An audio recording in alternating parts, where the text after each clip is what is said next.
Whoop whoop. What did I tell you guys? What did I say to you guys, huh? What did I tell you guys about what it means when the hair is up? What did I say to all you guys? You thought it was a joke. You thought I was being funny, huh?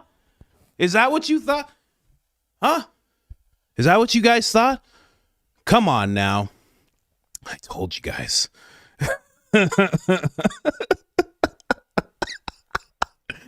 I told you guys. Okay? What did I say to you guys?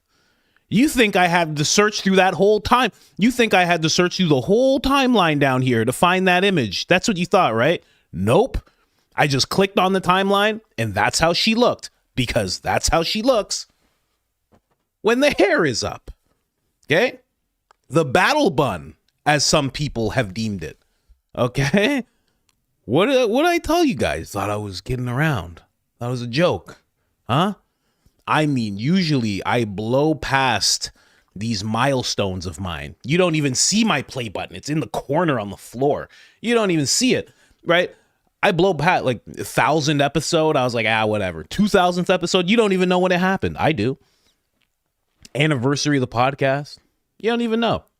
I usually blow by the milestones, but this one could not be ignored, only because so many of you were so happy with the gigantic announcement that Candace Owens made, the huge announcement that she made. And I don't care if it's not huge to you. It's huge to me. You crazy?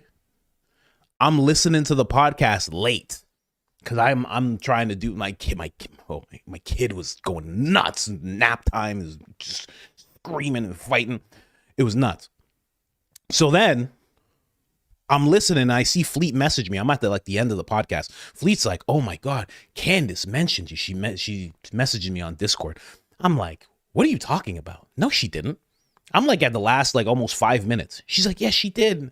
And then it comes up and she starts talking about me. And I'm like, "Oh man, this is crazy." Let's just jump right in, guys. You know, we're going to talk about a bunch of stuff, but we got to jump right in. I got to show it, obviously. And then I wrote him some interesting things about Lori since he's been helping so much in the investigation. Also, shout out to the other creators.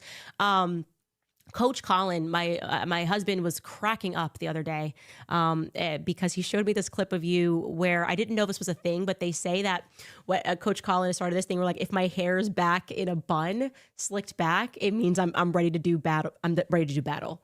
So he looks for the marker of me wearing my hair in a low bun, and he's kind of right. I didn't even realize that I do that. I think it is. I am. He's like, "Oh, it's going to be a good episode." And my husband showed me the clip.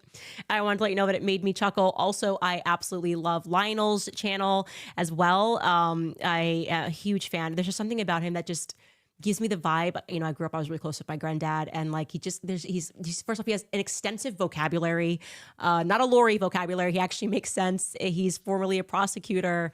I don't know if we can pull up his channel. It's Lionel Media.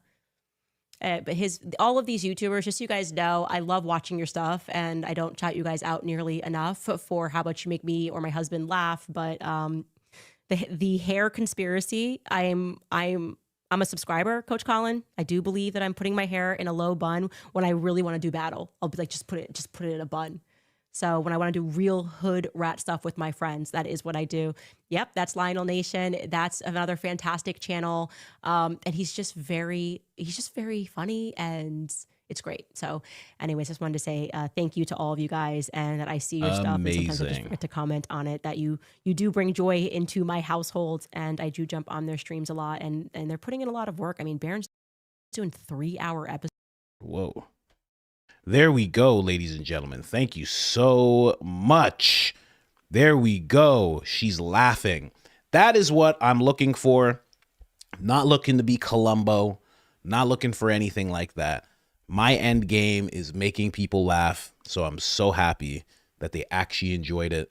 Really, really happy about that. Really happy that you guys enjoy it so much, that you guys are laughing, that you guys are spitting coffee. You're spitting coffee in your colleagues' faces while you're trying to hide that you're listening to the show. I love it. It is incredible. Thank you so much. W British Ken. Yeah, right. He brought it to her. That's amazing. That's amazing. My wife said to me yesterday, she's like, a British lord watches your show. I was like, yeah, I guess so. I guess so.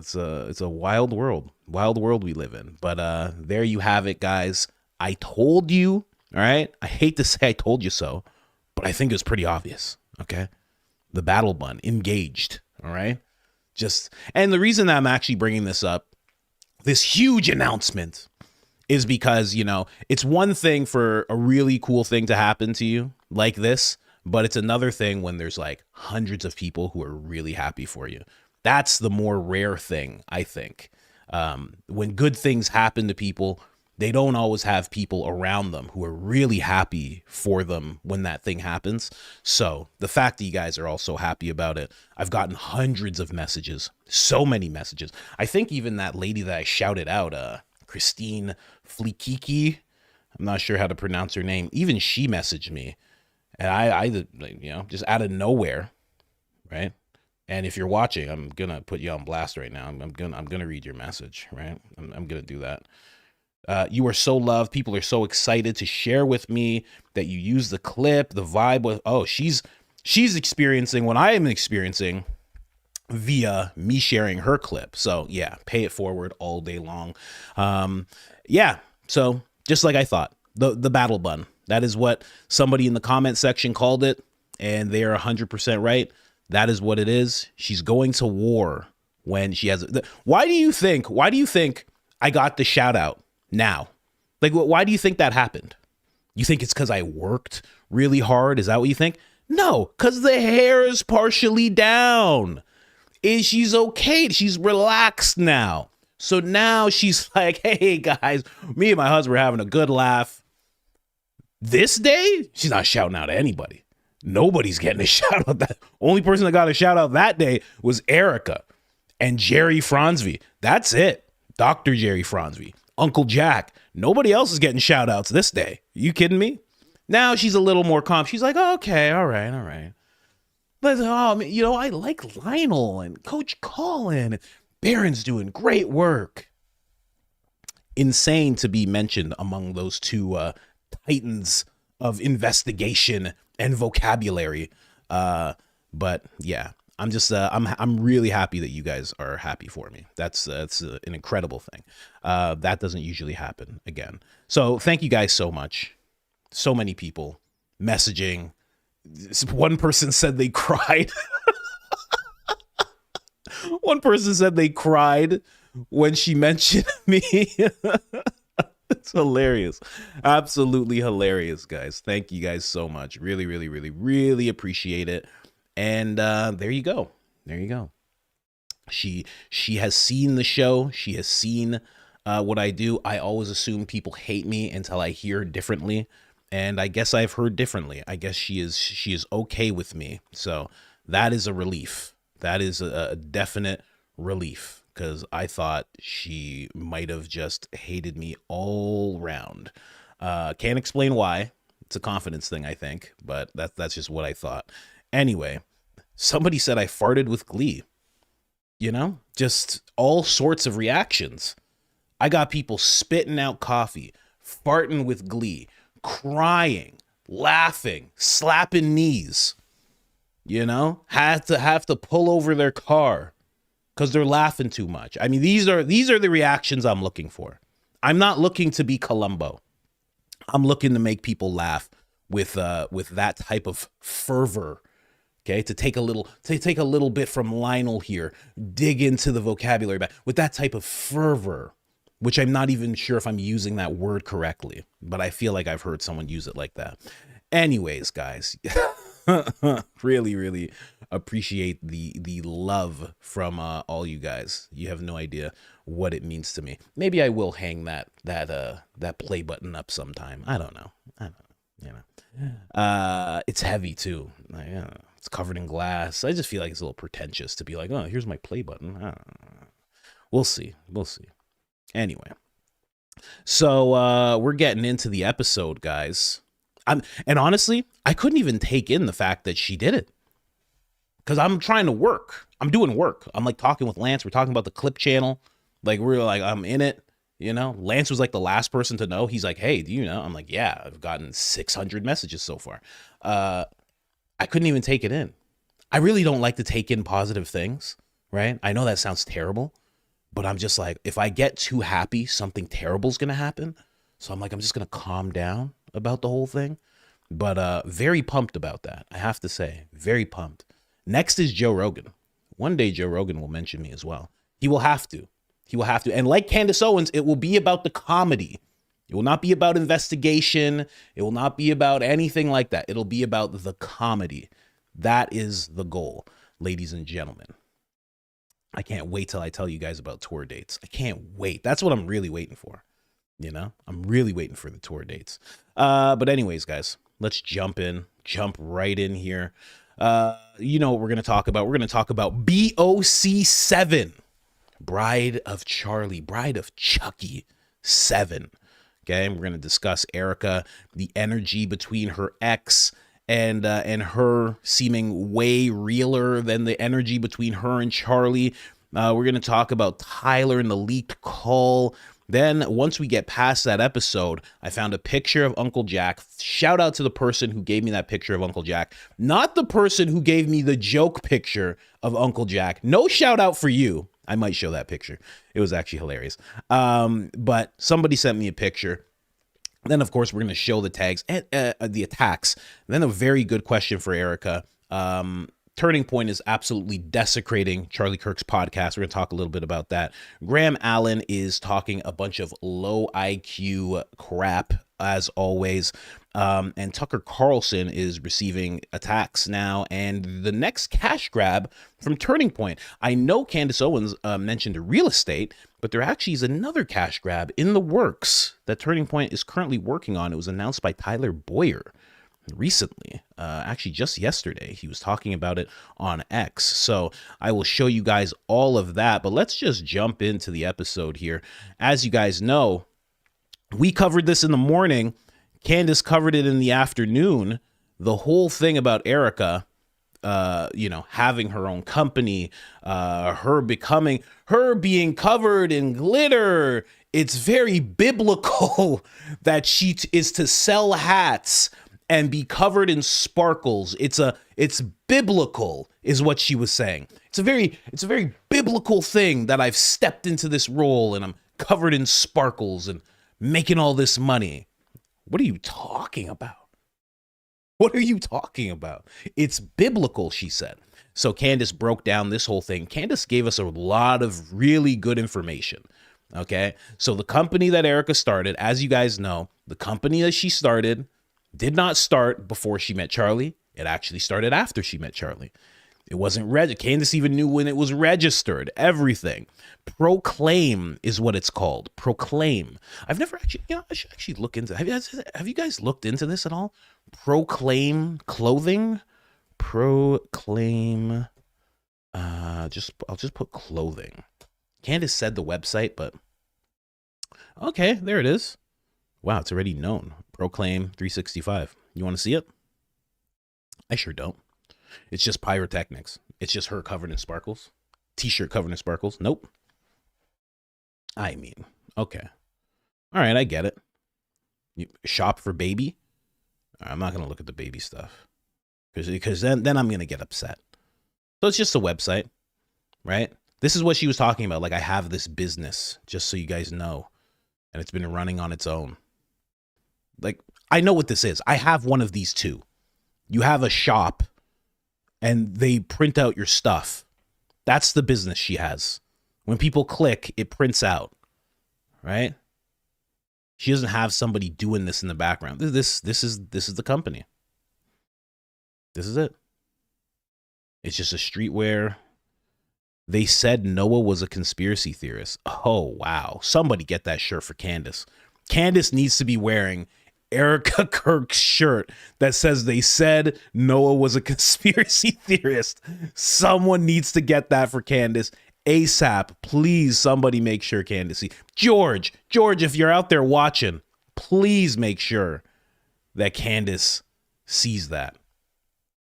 Thank you so much. Anytime something like that happens, with the shout out, and she's like, my husband, George, showed me the thing, and then all of a sudden all this happened, I always think of my dad because my dad's name's George. So it's like weird, good things happen, and it'll be like a person with my dad's name that like puts it into action. And I always think that's like a thing. Even somebody else who I know, his name is George. And he's actually helped me. He actually helped this whole thing get into motion with the live shows and whatnot. So yeah, there's always a George helping me out. Heaven is my home. The Great Commission. There you go. A lion with a crown on it, right? So this is the website. You must believe and not doubt. Oh, rest in peace to the man. Rest in peace to the man. There he is. Looking happy as ever to be with his wife there, right? Just saying. Just pointing. Oh, there he is. He's much more happy there. There you go. There you go. I had no idea this existed. This is nuts. Oh, Charlie didn't want to wear this. Oh, Charlie didn't want to wear that jacket. Oh gosh, he didn't. This is all right though.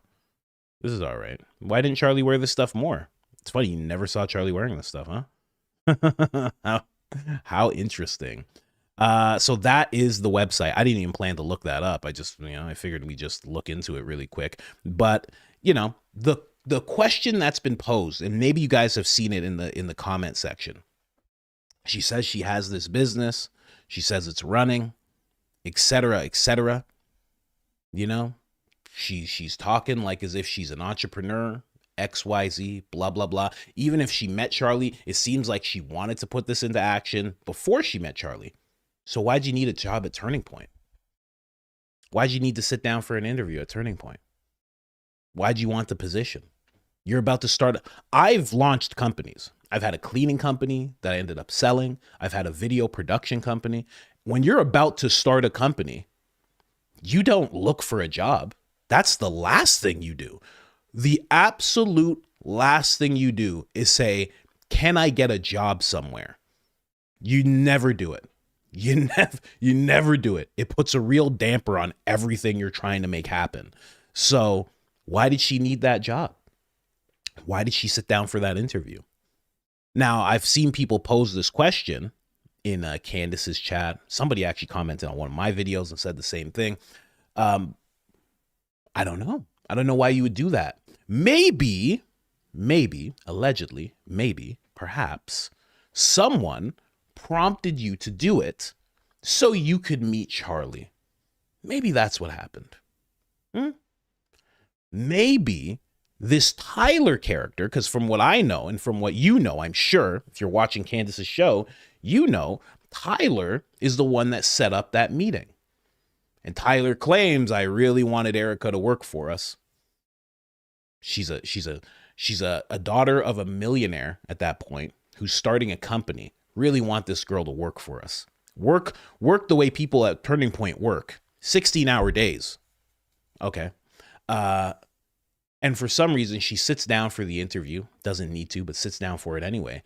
And then they leave that interview pretty much with a date set up.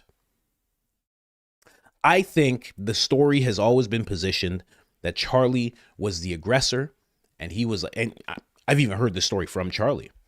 He was the aggressor. He said, you know what? I'm not going to hire you. I'm going to date you. We're going to go on a date. Like, he was very, I shouldn't even say aggressor. He was very manly about it. He assertive about it. But I think that, like a lot of things, as he's been guided through his life, that he felt like he was being assertive, but what was put in front of him was pre-planned. So when something is pre-planned in front of you, you can be assertive as you want. You could be as timid as you want. The thing's still going to happen because that's what they have planned for you. Right? That's what I think. Because otherwise, why? Why do you need that job? Why go for that job? It's just one of the many unexplainables when it comes to Erika Kirk. The unexplainables that she has. Candace just breaks down the whole thing. What else does she talk about? One thing that came up. I thought, shout out to the person who said this on X. They said it to me and Fleet. They were like, or they said, I don't know, but they were talking about Soul Provider. Now, I didn't mention it because I was like, I don't know if my audience knows that song. But you guys somebody probably knows the song. Because he was like, you know what? You should do a parody where it's Soul Provider, but with the song Soul Survivor. I don't know if you guys ever heard that song by Akon. I'm a soul survivor. Erika Kirk needs to be singing that song. I'm the soul provider. I'm a soul provider. Everybody wants to know how my husband got shot. Now I'm on top sitting on all these hats now. Cause I'm a rider. Yeah, I'm a soul provider. I mean, that needs to be the song. That needs Fleet needs to make that the banger of spring. Put that into action, Fleet. Okay? ASAP. I don't know what you guys do. Yeah, Akon and Jeezy. Okay, so you guys know it. Yesterday, when I heard myself say Soul Provider, right away, my little ADHD brain right away was like, oh, Soul Survivor. Oh, it started playing the song in my head, and I was like, stop it. Focus on the screen. But then somebody said it. I was like, bro, I was thinking the same thing. You know, I don't interrupt my stream all the time with my random thoughts. Most of the time, but not all the time. That would be the song, though. Everybody wants to know how I'm on top. Husband got shot. Now I'm just sitting on hats now. Cause I'm a rider. Yeah, I'm the soul provider. You know, just I don't know anything past that, but I think that is the song, you know? Everybody, yeah. I'm surprised how many of you know that song. I didn't think there'd be so many people that knew that song. I'm so happy so many of you know that song. We're vibing. Perfect. I thought in my head, I'm like, I shouldn't bring that up. They won't know that song. And then I'll have to explain the song and everything. Everybody's saying, yeah. That was the song back in the day. I forgot you guys are in your 30s and 40s. I don't have a young audience. I don't really have a super young audience. I forgot. You guys were with me. You guys were with me back when that song was banging. You guys, oh man, I'm so happy. Anyway, let's keep on going here. So I think that should be a thing. Just wanted to bring that up. Let's move on here. I should show, no, I'm not going to show the picture of Jack yet. Not the picture of Jack yet. And let me tell you something. I thought Jack was a mobster. And now when I see the picture of him, I know he's a mobster. I mean, you know, no insult to him. I think he passed away. You know, so rest in peace. Yeah, I don't want to insult the guy. He's passed away, but I mean, come on. So at 16 minutes, she starts talking about this call with Tyler. I'm going to play that right now.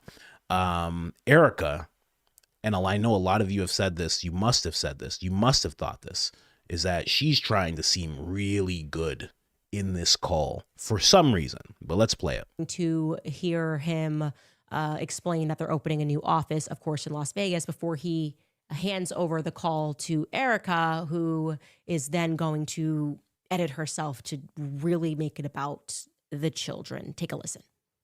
Last thing I'll say is this: at Turning Point Action, we have a ton of jobs posting in Arizona, Nevada, and New Hampshire. Those 3 states are so critical for our success.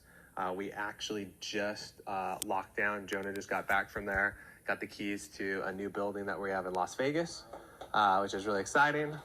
So it's about similar size in this. And so the footprint is growing. Things are moving. Things are happening.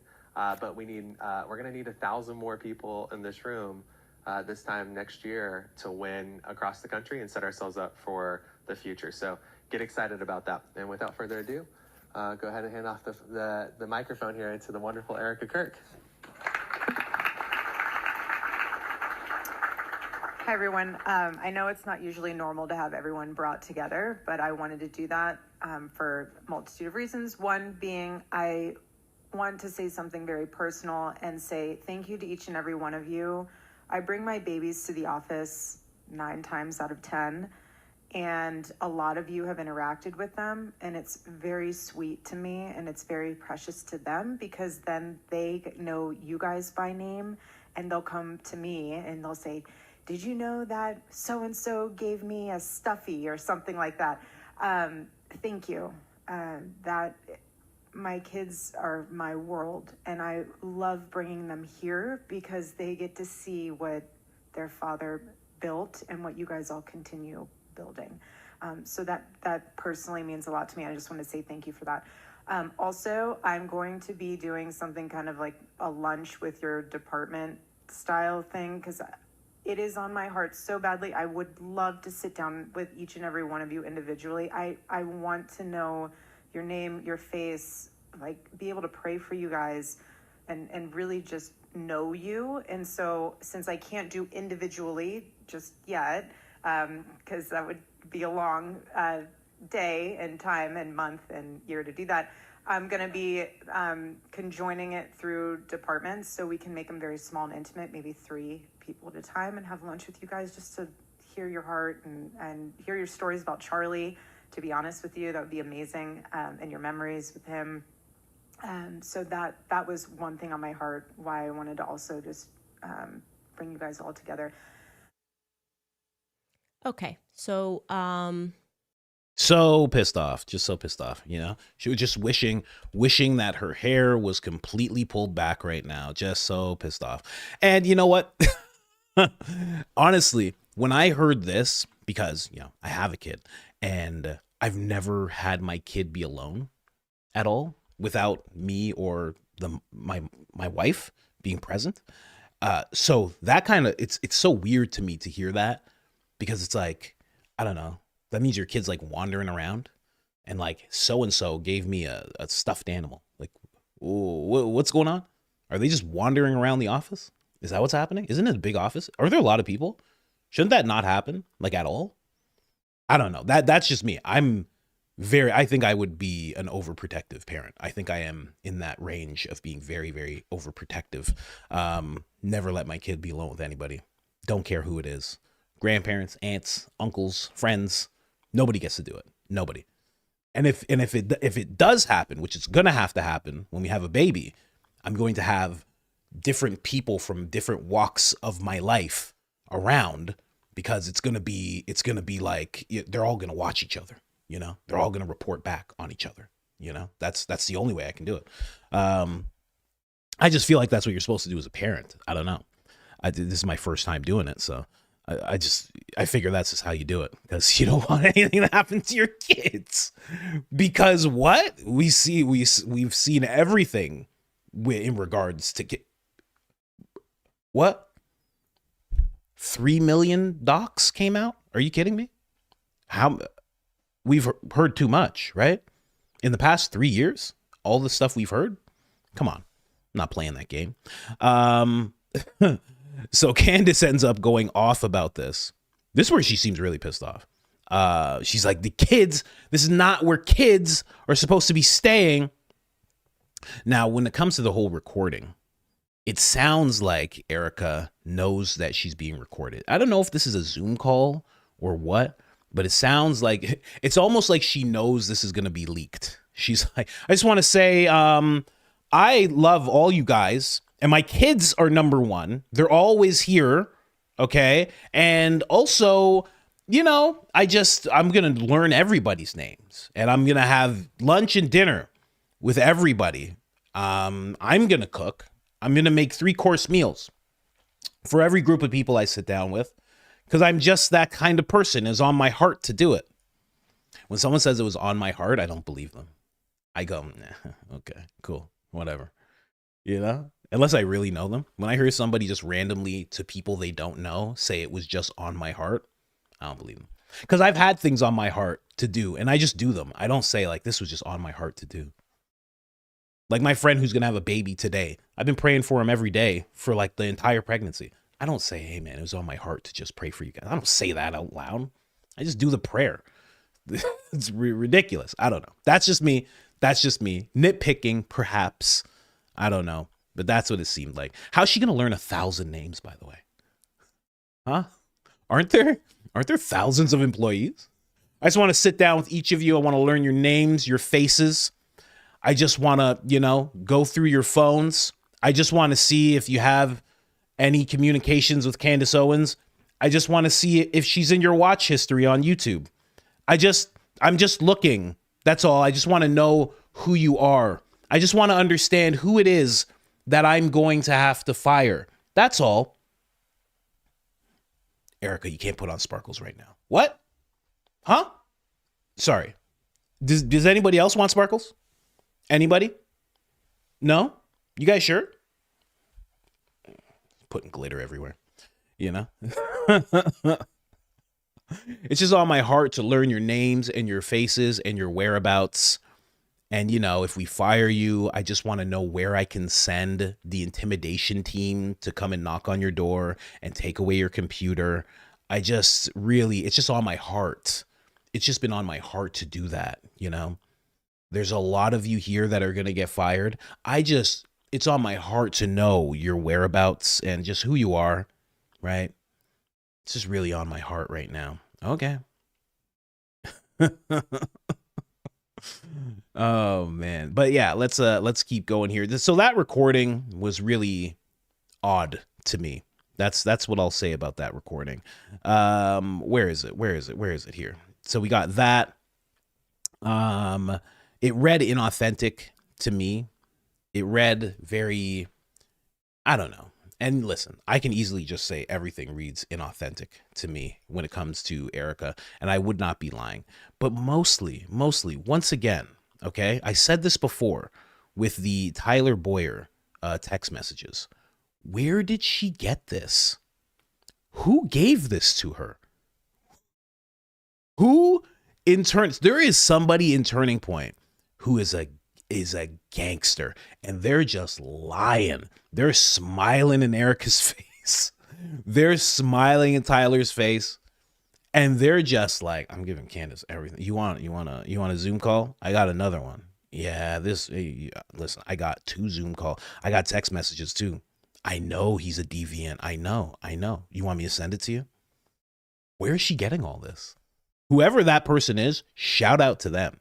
I don't know if it's Andrew, could be Andrew, but whoever it is, I feel like they're like a semi-low level. You can't be that low level to have access to all this, to be at all these things.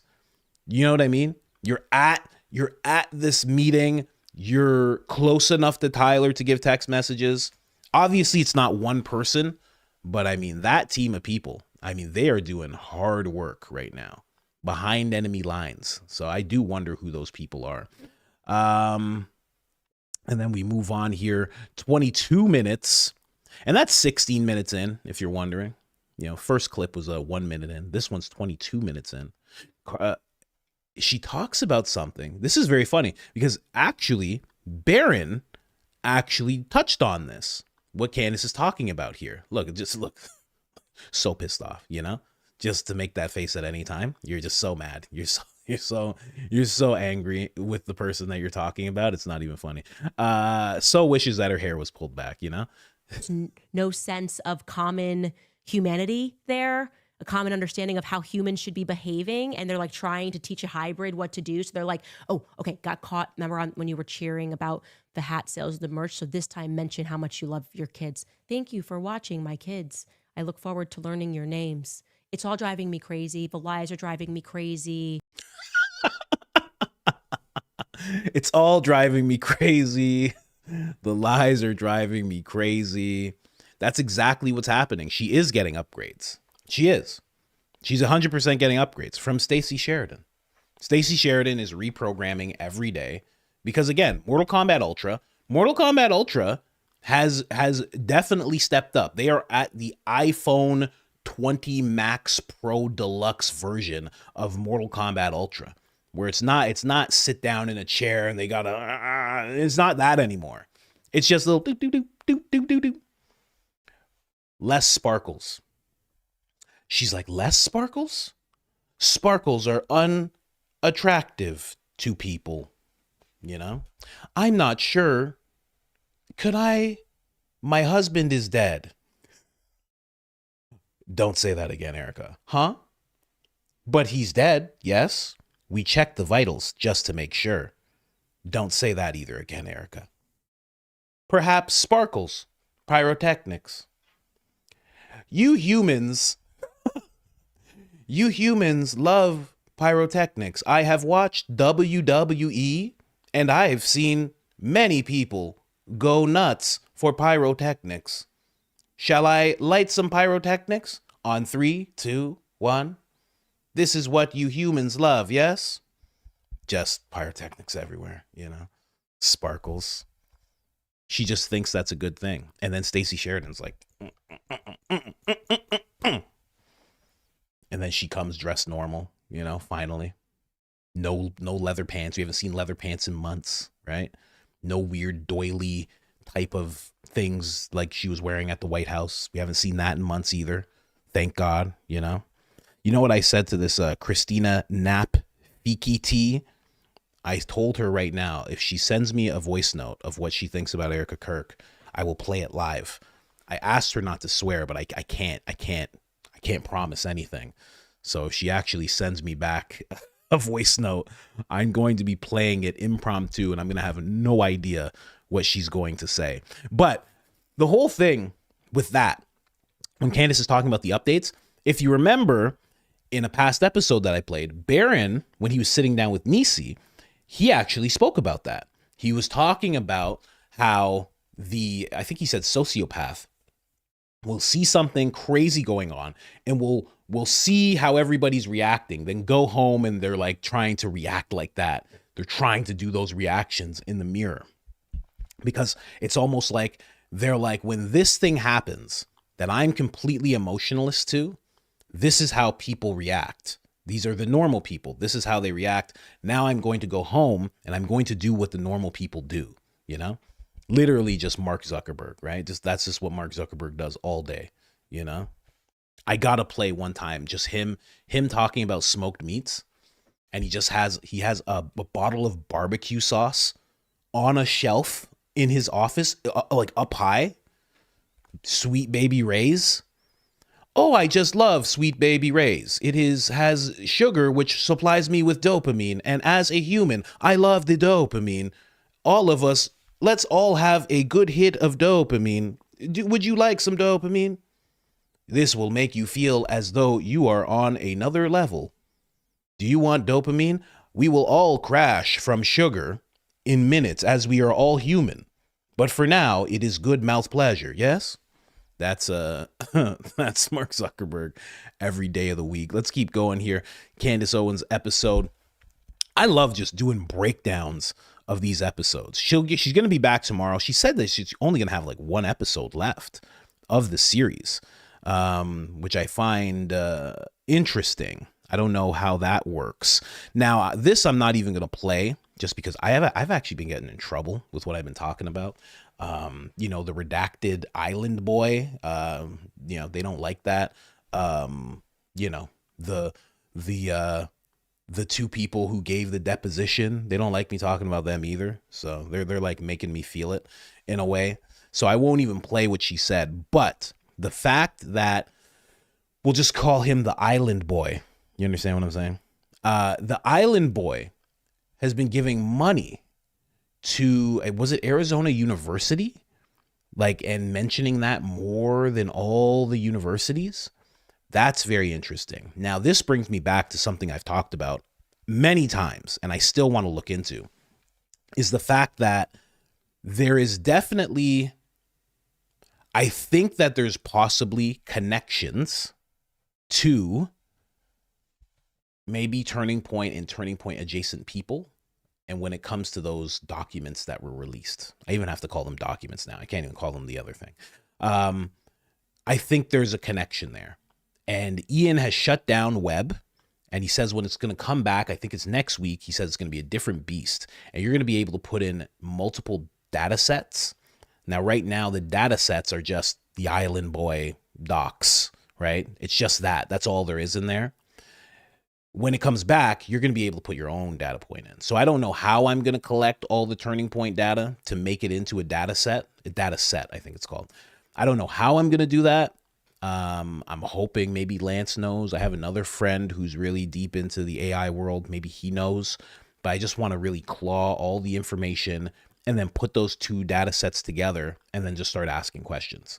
You know, like, you know, who is there any mention of this person here, this person? I just want to start looking into it because I think there's something. I think if you tally up the inner circle, the advisory board, the leadership board, all of Turning Point, I think if you gather up all those people and their happenings, their doings, the things they've done, people who are adjacent to Erika, to Tyler, all these different people. I think we will find a connection between the island boy and those people. I really do think that.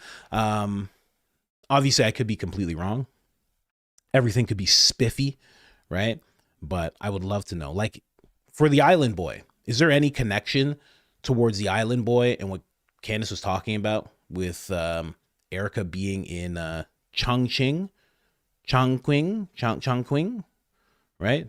That word right there. I don't know how to say it, but could there be a connection there? Possibly. I don't know. But for the most part, it seems like from this episode, Erika just lied. So let's play this. January, that's the team. And then you can see also, look, what he joins, the Chongqing Flying Dragons. So he goes from Miami Heat to Puerto Rico, which she will mention in the future that she goes. I traveled the world. You know, I was doing all of this work for charities. No, you're following your boyfriend. This is regular groupie stuff, okay? This is not that complicated. Stop pretending you're some master of all these businesses. Anyway, back into the timeline, when she, from early June to August, she is going to move, her words, not mine, to China to follow and live with her boyfriend. And I want to note that this was one of the questions early on that I asked Justin Strife. I said, when did she live in China? Why was she living in China? And he came back and he said, and I want to be clear, I don't think Justin Strife was lying. Didn't strike me as someone who would be dumb enough to lie. Forget whether or not he's moral. Is he dumb? And my answer is no, Justin Strife is not an idiot. So this is what her new story is that she did not live in China. And he wrote back to me on January 12th that Erika did not live in China. From June 16th to June 30th, she just visited China. She saw major sites and she visited the Great Wall. Again, I'm not here to pick a side in Erika versus Erika, okay? But she very clearly says she lived in China, and the answer is she was obviously there longer because she was there from June all the way through until at least August, early August, which happens to match the exact dates that her boyfriend was there. Why the lies? Why the lies? For who? Anyway. So she just made it up. So she just made up that she lived. Because here's the thing. She's on video saying she lived there, okay? She lived there. And she was helping victims of rush hour traffic. That's what she was there for. Why say that? You could just say you lived there. But she said she lived there and she was helping those types of people, those vulnerable, victims. Why do that? Why link it to that? It's so odd to me because then, even from the timeline I see here, then she goes to Romania and actually starts doing that. So, and I know some person was in the chat. They're like, "You sound surprised." I am because of the reason she gave for being there. That's like a little much. And why would you use that term? It's so weird and coincidental that she would use that reason for being there, then go to Romania and have everything that happened there happen, and then have to shut down what she was doing. It's so weird. Was it like a premonition she had? Or did she actually want to do that? Or was there something she was doing she didn't know about? Is she following the boyfriend like a groupie? Or is she some kind of Bond girl that is like secretly doing things while her boyfriend is literally at practice for hours, always with the team, constantly having to practice, to drill, to play games, to go to meetings? What is she doing when he's gone? I don't know. It's the whole thing is crazy to me. Erika versus Erika is hilarious. It's Erika versus, it's not Candace versus Erika anymore. It's Erika versus Erika. And it goes along with, I don't know if you guys saw Baron's stream when he was talking about the whole Arizona and she didn't actually graduate with honors, and there's no way she had a degree in international relations because that didn't actually exist at the time. But he even says, he's like, this is like, I forget what he said, intrinsically dishonest. Like he was just talking about how there's like when people are like this, he was just comparing it. I think he was talking about law, and he was talking about like prosecution. He's like, and if somebody's like just really verified to be like super dishonest. You can like discount everything they said. He was talking about that. And I was like, huh, that's very interesting. You know, like the way he was going off about her being dishonest. This is the same type of thing, you know, to just say, I had a double degree. Yep, I got both and graduated with honors. Yeah, I did. Yeah, put it on my LinkedIn. It's just a weird way of being dishonest. And then when you get called out on it, I used to know a lady like this, right? I used to know someone who was like this, who would make up weird lies like this. Very, very weird lies. Philadelphian, actually. Straight from Philadelphia, actually. Weird. It's just a weird thing to do. Very, very weird. Borderline, like, you know, oh, that's that old school. Remember that old school thing people used to do? That's what it's like. It's like, you're a little nuts. It's not you. Like, you can say pathological liar. You can say all that, but like, you're a little, screws are getting loose here. When you're just making stuff like that up, you know, people can call you out on it and you don't care. You're just like, whatever. Let them say whatever. I'll just send my minions to call them demonic and evil. I'll just send my dead husband's company and all the influencers that he had access to. I'll just send them all to call people demonic and evil once they rise up and start calling out anything I've lied about. You know? Weird stuff. Anyway, let's keep going here. Then she gets into the Arizona donations. Island Boy, we already talked about that. Then Erika lied. I even wrote it in all caps. I was like, so Erika lied? I was like, what? That was the thing I was waiting for. One of you even tagged me on X. You're like, you're about to see like your China stuff that you wanted to see. And it's just nothing? You just made it up? Wow. That's the last time I trust a glittery smile, you know? The last time I trust a glittery smile. Then at this point, she kind of proves that Andrew and Erika must have crossed paths. She touches on that at like 40 minutes. But then past that, she starts seeing exactly what I've been talking about. And she kind of lays it out much better than I was laying it out. Listen to this. For an EMP event that could happen, electromagnetic pulses. And here is what me and my husband, Larry Ginta, recommend that you do. And it's G-Tech Industries. I think she's a used car salesman. I'm going to be honest with you. It seems like, to me, when I observe everything, it's a group of people working together to get money from the government, and they all know each other. And so Lori is introduced by Terrell Farnsworth's family. Terrell Farnsworth, the guy that takes down the cameras. This is his family. He, like I told you in previous episodes, grew up with Tyler Boyer. Their families have been friends, Mormon families, for generations. Okay, it's like they all know each other and they're just like, we got to get this money. Okay, you're going to pretend like you're a tech genius, Lori. And she's like, sustainability. I love sustainability and words. And you're going to present and I'm going to put together a vote and the Farnsworths are going to vote and we're going to get this money, honey. That's Lori to me. Lori gives me scam artist. I got to say it. I'm on one. Everything about her, I'm seeing a scammer on the corner trying to sell me CDs, you know? Like they're just outside, they got a black plastic bag and they're like, oh, let me sell you these DVDs, you know? They come into the hair salon, they're selling you bootleg DVDs. That's Lori in the story. She's bootlegging. And she has actual people that are working, the Farnsworth family that's helping her do that. And that is why Eddie Farnsworth, who also votes to pass her resolution and also is of Terrell Farnsworth's family, camera guy, that's why he's going to get accused in the future. He makes tens of millions of dollars off of charter schools. There are all these articles. Look up Eddie Farnsworth and the charter school, and they all started saying, hey, he's scamming. He's taking all of this government money. Like, this seems like their true family business. Make up something that you do, say it's important, get a bunch of money from the Department of Homeland Security, from the DOD, but in reality, it's like a political mafia working together to scam taxpayers. That's what he gets accused of, Eddie Farnsworth. That's what you got accused of. There's tons of articles. And crucially, the Boyers, the Farnsworth, the Franzfays, the Colbets, they're all just vibing around each other at all times. And what happens crucially is that Tyler Boyer is going to meet Charlie Kirk this year.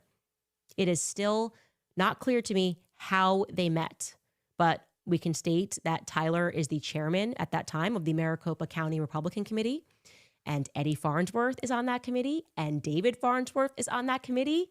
So here is Eddie Farnsworth on that committee. And yeah, you got the Farnsworth clan again. They grew up together. They're all Chandler, Arizona, went to the same high schools. Your mom, my dad. It's giving Mormon mafia, okay? And look up the Farnsworth family. They're a very powerful family in Mormon world. Roots down into Mexico. They've been around since day one of the LDS Mormon Church. I know that some people say it's now LDS. Forgive me for not being brushed up on that. That's okay. I'm not brushed up on it either. Yeah, but they'll let you know quick. All of a sudden, they're like in the chat out of nowhere. It's like it's pretty amazing. You know, kind of lends itself to what Candace is saying, how quickly they pop up in the chat when you start saying stuff like that. It's very interesting. But someone said Amish Mafia. Amish Mafia. They're not Amish. They don't do that. What do you mean? They're regular. They're regular. Come on. They're not like that. At least I think. I don't know. But that's exactly what I've been trying to say. Like, these families are just together. They've been together. They have this long family history. Now we're talking about Lori, so we're talking about Franzvi, and we're talking about Terrell. Terrell, is that his name? The SD card guy? You guys know who I'm talking about. Oh, sure. Charlie's dead. Charlie's dead. Hey, bro, it happened 3 seconds ago. How do you didn't even see him bleed? Somebody actually said to me in the chat or in a comment, they were like, that was confirmation. Like, he was confirming that it had happened. Like, what they were saying to me was that he knew, right? Allegedly, maybe, perhaps, and he was confirming what was already supposed to happen. And it was weird because, again, he didn't see anything. The shot rang out and he was gone. Like, quicker than Mikey McCoy. And everybody knows Mikey McCoy, when he's walking, right, you think he's just strolling, but then those hips are going, right? Those hips are going, and it gives him this torque. So he's just walking, but he's moving fast, you know? Ears plugged, can't hear nothing. So he was moving quicker than Mikey McCoy. So how could he have known? He was far away. He couldn't even see the body. He just saw them carrying him. He could have been completely conscious. He could have been talking. He could have been like, okay, guys, get me to where I have to be. He didn't see anything. He didn't see where it took place. He didn't see anything come out, but yet he made that confirmation. But so now you have his family, you have the Boyer family, you have the Franzvi family. So now we have Lori. I feel like I'm going crazy here. You have Lori here, if you could see my notes. I'm just like circling things over and over again. I'm Lance Twigs. So you have Lori's family and you have the Farnsworth family. We know for a fact Tyler Boyer is family friends with Terriel or Terrell, whatever his name is. SD card guy. They're family friends. There's pictures of them together when they're teenagers. So Tyler was friends with him and friends with Terrell's brother as well. Their parents know each other. Right? They go back very far, very powerful family, like Candace said. And then Tyler himself has a very powerful family. Maybe not powerful like as like multi-millionaires, you know, people of industry, but strong family in the sense of it goes back very far, which means that they had a lot of time to build up a lot of different family friends over time, to become known, to become a little bit prestigious, if you will. So if Lori's connected to the Franzvis and Tyler's connected to the Franzvis, they had to have known each other.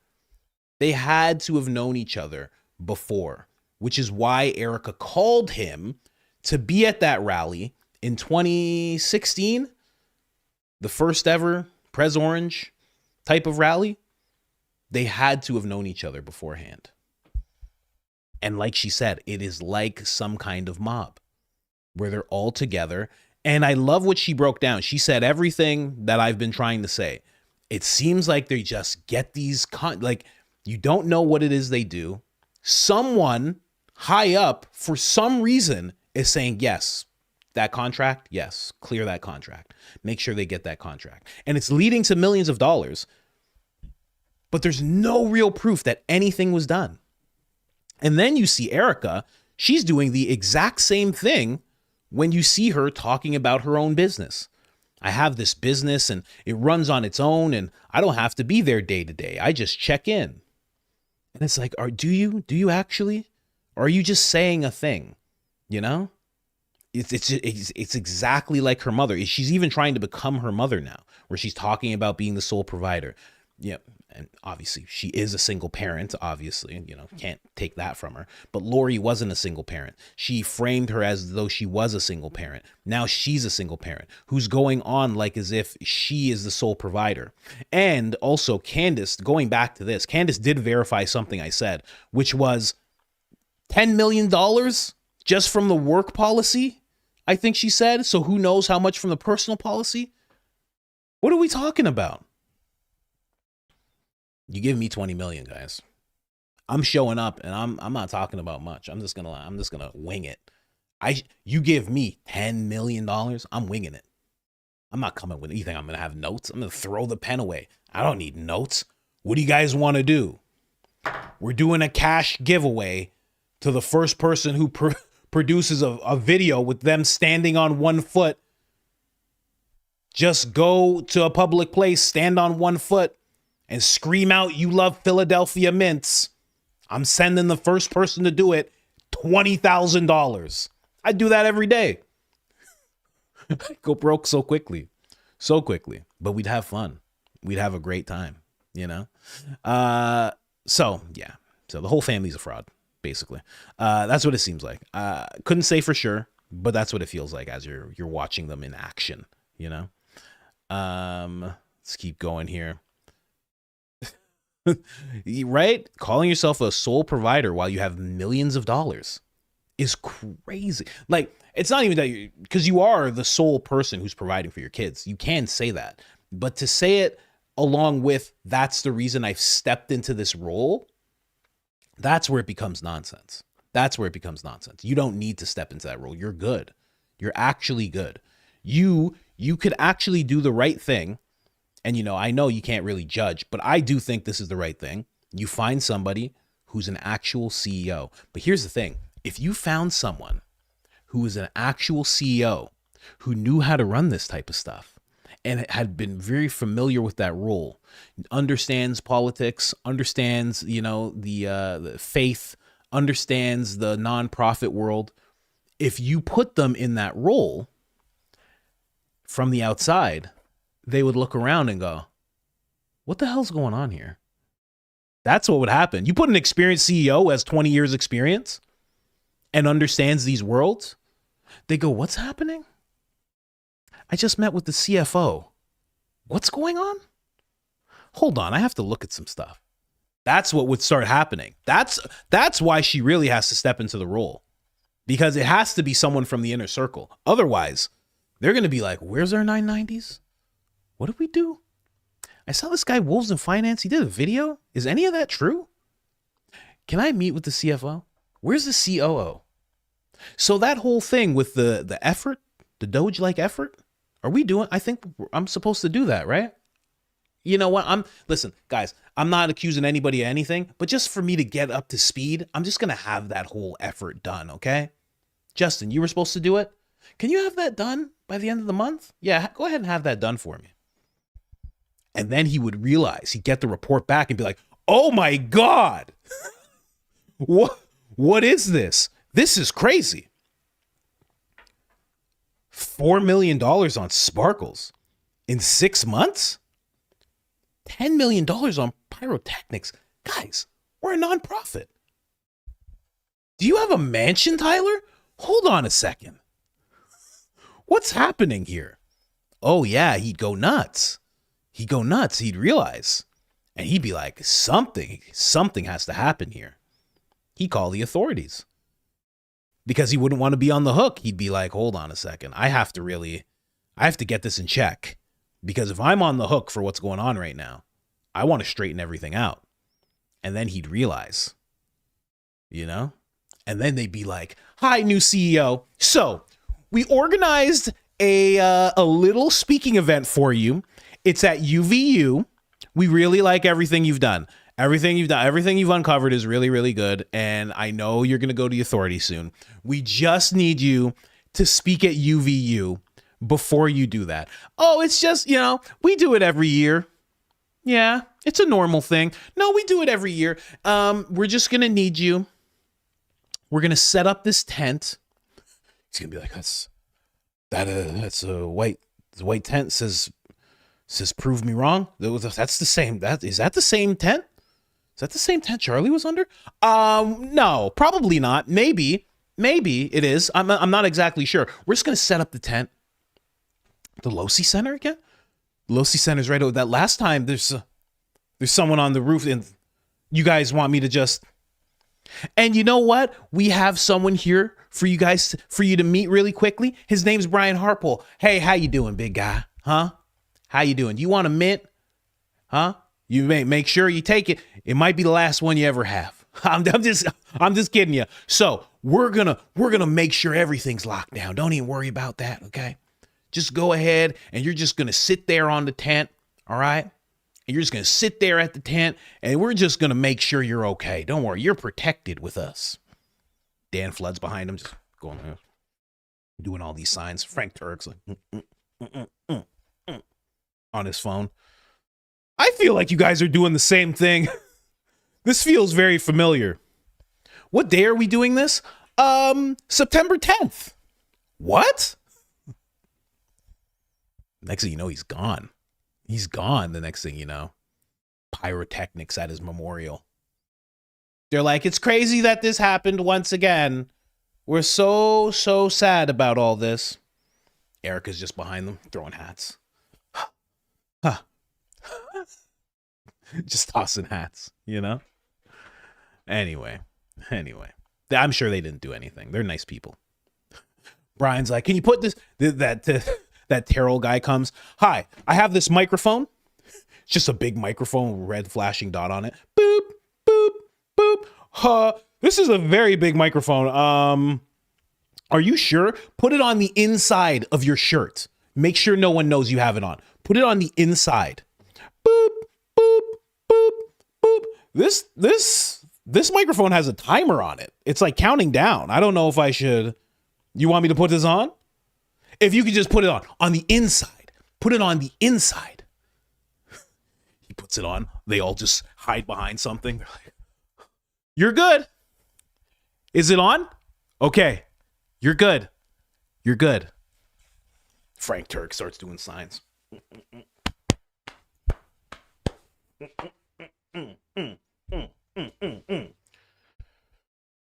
He's like, I should have never took this job. I know, guys. It was a long act out. I do apologize. Allegedly. Allegedly. This was just fun. That was just fun. That wasn't real. That was just a thing in my head, It's all just stuff for Fleet. I don't really think that. Anyway. But that's why they have her as the CEO. They can't have a new experienced CEO. That's what makes all the sense in the world. It just makes all the sense in the world to have someone super experienced who can take the company from 9 figures to 10 figures, that can really build it into the biggest, strongest organization in all of America. That's what makes sense to do. Coach's Discord's in the works, is it? I got this inner circle around me building things. They're building things and I don't even know what's going on. No, I do know what's going on. Lance is doing great things in the background. In the background, he's doing great things. So, and then at the end, at least at the end for me, Candace starts talking about how Erika seems haunted. Now, this is a term that younger people won't know. I know some of you guys, you're up there with Baron, in age. I know. So you've probably heard the term haunted. I used to hear this term a lot. I used to hang out with people who were like 15 years older than me, right? I was a part of like a Gen X group, you could say. So I would hear this term a lot. where people would say, oh, that guy seems haunted. That person seems haunted. You know, that was a term that guys would say a lot. I used to grow up around some Italian guys that would often say, like, that person is haunted. You know, they'd see a guy, you'd be on a subway, there's a guy, he's going nuts. You know, he's trying to start fights, you know. They would be like, he's haunted. There's something in him that's making him do this type of thing. And I think that's what Candace was referring to as she was referring to Erika being haunted. Like, there's something in her that's making her do what she's doing. And I've talked about that a lot, where she seems, that's why I made the Kamala Harris comparison, because it seems more like a vessel. It doesn't seem like somebody who is like really, I don't know. She just seems more like a vessel. She doesn't seem like she's the one at the helm. It seems like she's just doing what she's told. She's being told to do just what's best. And that's why I made that comparison. It's like someone who's clearly not up to the task, clearly shouldn't be in that position, is being pushed, and it's very inorganic, and everyone can see it. So there's something haunted about that. That's why Candace is reading that as haunted. I think she's just a vessel, and she's not actually the one doing anything, really. And that's why the lies are just weird. That's why they're weird, because she's not fully in control. Even if, like, I'm not letting her off the hook, but even if she was like, can I just tell them the truth about that? It would just make so much more sense. They're like, no, we're going to say this instead. It must be. Or she is like Lori, or Lori's at the helm behind Erika the whole time. Something's going on. Something very weird is happening. I don't know. It's really hard to tell. I do often think that Tyler is at the helm and people just don't know. I do often think that he's at the helm. People are completely unaware that he's at the helm. At one point, there is a recording. I forget where I heard it. There is a recording. I think it was on Candace's show. There was a recording of him saying, you're talking to the guy that runs everything, right? So he had an understanding in his head that he was the one running everything. He did position the inner circle around Charlie. He does have the family connections to Erika and to Terrell. He does have the family that has all these connections in Arizona, right? Charlie was surrounded. Absolutely surrounded. Let's keep going here. Oh, did I delete it? No. Bring that back. ASAP. Where is it? There it is. Where is the picture of Uncle Jack? Actually, let's not go to Uncle Jack first. Let's go to this. This happened minutes before I went on live, and Candace released this picture, right? So it says Erika Franzwe, Bachelor of Science. I think it's like a timeline. Poli-Science, Arizona State, Junser, Masters, Liberty. So that's what she got at Liberty. American Legal Studies, right? And we have Regis University. And then there's just a bunch of dates here, right? And then we have Liberty University. There's a bunch of dates here. So I'm suspecting what we're going to see is Baron and his Daisy are going to be working through this. If anybody, Lance, if you're seeing this and you understand what this is, I don't fully understand what this is. Yeah. But this is what she released. She said, happy hunting. But she said it to Baron. So Baron then posted it again. And he said, if you're reading this, she has over $750 owed to her Pepperdine, by Pepperdine. It's on California's website for unclaimed funds. So he's already looking into Pepperdine. So he's already worked his way down to here within this list. I wonder why she leaves that out of her educational narrative. So I guess what Candace is showing is that Erika has more. So there was this that we all knew about. We all knew about Arizona State. We briefly heard that she was a graduate from Liberty University. While I was doing the whole study of the unholy mob, that was something that was revealed, that her and Mikey McCoy didn't attend Liberty University. He was supposed to. He ended up dropping out and working with Charlie instead. Erika apparently actually went through the whole thing. This is the reason, this Liberty University is the reason that Erika and Charlie actually met. Yeah, well, I mean, there's multiple reasons I think, but this would be the first. I assume this would be like one of the first times they're meeting and being together outside of dating, because that whole Falkirk thing happened. That thing breaks up. I guess he's dating her at this time. So that thing breaks up, and then he starts Turning Point Faith. I think Erika jumps away from this, but then all this Pepperdine, Loyola Management University, Rio Salado College. So apparently all of this, all of what we're seeing here is Erika's stays at school. Not quite education, because we don't know if she graduated, but these are her stays at school. I just found it very interesting, just looking at Candace and Baron communicating here. I assume this is something that we're going to see in Baron's live stream. Maybe not the next one, because I know he's working on a story right now with the life and times of Erika, but it kind of does go along with it. I don't think he's focusing on Hunter Kozak anymore. And here's the mob boss himself. At least that's what someone said. Okay? That's what someone said. And it does look like the picture that I had. Now, people are saying this is Carla. I don't exactly know that this is Carla. But this does look like Uncle Jack. He has the same hair here. Loyola. Someone just corrected me there. That's what that's called. Okay. But I don't know. Who knows? Who knows if this is actual? But I am looking for pictures of him. I'm looking more for like a deep dive on Uncle Jack. I do think that he has way more to do, not with what happened to Charlie, but is at the foundation of it.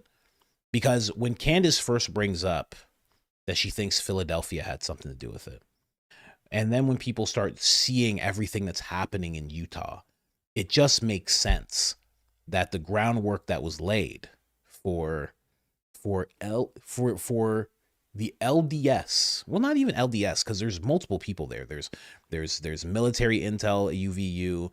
There's all sorts of people, right? A lot of them have association with the church, but some of them don't, right? So I don't know what to call that. We'll just say the churchgoers, right? A lot of the churchgoers bowing down to Philadelphia in a very weird way. I think Uncle Jack is at the root of that. I think he started that. I think he's someone who really needs to be looked into more. People are saying that, somebody sent me a whole breakdown and said that there is a connection between Uncle Jack and Elliot Kozak, which would be Hunter Kozak's grandfather. But a lot of it I'm trying to verify, and a lot of it is verified, but then some of it seems like it might be more speculation. But from what I can see, there is potentially a connection between those two people, which is even more mind-blowing because, then this guy's grandson, Hunter Kozak, goes on to be the last person to talk to Charlie Kirk. And he is he is what Uncle Jack set out to have, which was this interfaith thing going on, right? So there's just interesting stuff. Anyways, guys, let's keep going here. We got somebody who I think they're calling me out. I think they're calling me out directly. It says, Candace Owens is a bigger problem than many on my side are willing to admit. It's time for more conservative women to go on the offensive and call out her BS. Her devotees are actively recruiting, and I'm seeing it in real time. Guys, keep your head on a swivel. I think they figured us out. They know that I am recruiting mint daddies. They have figured it out, that we are recruiting mint daddies, that we're keeping our breath fresh, and we are actively looking for more members. I think they have figured us out. They know that we convene in the morning. She says she sees it. She's seeing it in real time. She might even be here right now. Okay, so just keep it down.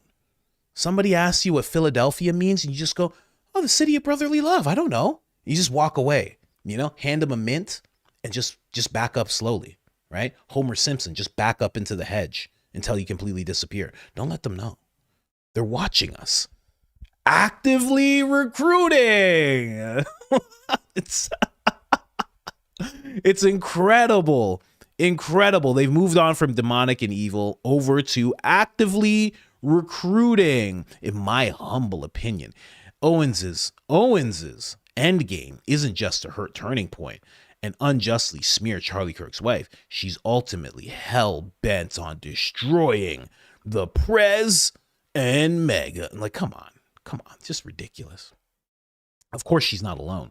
She's just the one with a lot of influence over women on the right now. Oh, man. That's what she's doing. I'm not even going to there's so many things I can't mention, but I don't think she's the one destroying it. It seems like Prez Orange, is destroying it himself. Not completely. Obviously, there's some good things he's done, this admin. But, I mean, I think he's doing it. I don't know. You've decided at one point to call your base weaklings because they wanted to know about the island boy. You just today went on a rant about how Tucker is nuts and Tucker's not a part of the movement. So you're going after one of the biggest voices, and people are not going. Well, I mean, there are some people going along, but there's a huge amount of people who are not going along with that. You've attacked Massey. You've attacked Marjorie Taylor Greene. Like, what are we talking about here? What are we talking about here? Are you kidding me? I think he's doing it himself. I don't think it's Candace. I really don't think it's Candace just being like, I want to know who killed my friend. I don't think that's what's destroying a movement. I really don't think so. I could be wrong. I'm not the best with geopolitical stuff, but I feel like that's not what's happening, you know? If there's 7,000 people in the chat, I know Black Poppy. Yay! Thank you guys so much for being here. Really, really appreciate it. Please hit that like button. That like button is just screaming to be hit. 7,000 people, 7,000 likes. It would be a beautiful thing to see. An absolutely beautiful thing. And honestly, on an honest note, like I said, I've been talking about things because, you know, I want to span outside of the investigation. You know, I want to talk about things outside of it. I want to bring you guys different stuff. So in doing that, they got mad, and yeah, they're making sure that, you know, just check it. Make sure you're subscribed. Make sure your notifications are actually turned on. Okay. You know, I'm not saying anything bad about this, but this is a wonderful place that we're in. It's the best, right? It's just absolutely wonderful. And I love this place, but they are a little upset with what I've decided to talk about. So please hit that like button. It helps tremendously. Let's keep going here. So actively recruiting. So that's that. They figured us out. They figured us all out. Baron is actively recruiting. I've seen him do it. Lionel has something called Lionel Nation. I mean, come on. Being too obvious, guys. Keep it down. Keep it down. You know? Anyway, I hope she's okay. I hope this lady's doing okay. She's watching people being actively recruited. I wonder what she's seeing. Somebody's like, hey, man, I just don't know what to do right now with my life. And somebody's like, hey, bruh. Hey, psst, psst, psst. Hey, you ever seen Candace Owens? Huh? What are you talking about? I got some Candace Owens right here. You want to check it out? What? Candace Owens? I ain't never seen no Candace Owens before. And she's like, please, no. It'll destroy your life. Please. I've seen this happen to people. Please. I don't know. I was wondering what happened to Charlie Kirk. No. Don't ask questions about Charlie. Oh, my gosh. Crackhead on the street. He's like, oh, just one Candace Owens. Oh, it ruined my whole life. I'm itching. Anyway. Charlie's podcast is being destroyed by the people who say that they love him the most. They decided to have the spokesperson. Think about how lame it is. You decide to have the spokesperson for the company run the guy who started the company's podcast. Think about that. That's like if you were an artist, you're a music artist, you're a musician, right? And then when you pass away, the spokesperson for the record company, or like the guy that runs the record company, starts like playing your songs. He's like, we're going to keep this thing going, guys. Don't even worry about it. We're going to keep it going. People be like, what are you doing? You can't be in this position. I don't even worry about it, man. We're going to keep it going. Come on, man. Everybody knows the words. Let's go. You'd be like, this is crazy. This is crazy. Stop. Do a tribute album and you're done. That's it. It's done now. No, we got to keep it going. And listen to me right now. If a record company, you like that dance? We're going to keep it going, guys. And let me tell you something right now. If a record company started doing that, you'd be like, well, this record company is clearly still trying to make money off of this dead man's name. That's what you would say about that record company. And you say that record company was heartless and what they're doing doesn't make any sense. But when we watch Turning Point do it with Charlie Kirk, we're all supposed to applaud. We're all supposed to be really happy that it's happening. Who is a part of Charlie's members only group and you don't get access to Charlie anymore? You're a part of Charlie's members only group and you got to talk to Blake? What? Oh, what? Never. Are you kidding me? That's crazy. That's nuts. You get to talk to Blake and Andrew. You paid to have real. I mean, come on. You know, like Savannah's great, right? You know, Candace's Savannah's great. Mark seems like a great guy too. If you joined her book club and Savannah's just like, these are the books I like, you'd be like, hey, get off the screen, lady.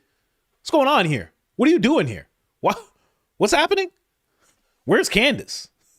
Oh, she's not here. It's just me. So I really like this book. It's old, but I love it. It's Nancy Drew. You'd be like, what the? I didn't pay for no Nancy Drew reviews. Anyway, no hate on Savannah. I'm sure she's great. She probably doesn't even like Nancy Drew, you know.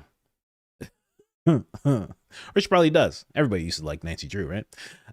This person shows that Charlie Kirk's podcast has fallen out of the top 200 completely, while Candace Owens has been sitting at number 19. What an embarrassment for the grifters. A Turning Point betraying Charlie Kirk. And then they're showing a little bit of this, right? And they're just showing how far it has fallen. It is just completely gone. It's not in the top 200 anymore, which is very sad because while he was alive, he actually was at number 2 at one point. He was right beside Joe Rogan, and he was really happy about that. You know, he was super happy because he felt like he was number 1. He's like, of course Joe Rogan's number 1. He's like, but if I got to this point, he's like, you know, I made it. So it's very, very sad to see what's happening. It's going to keep falling.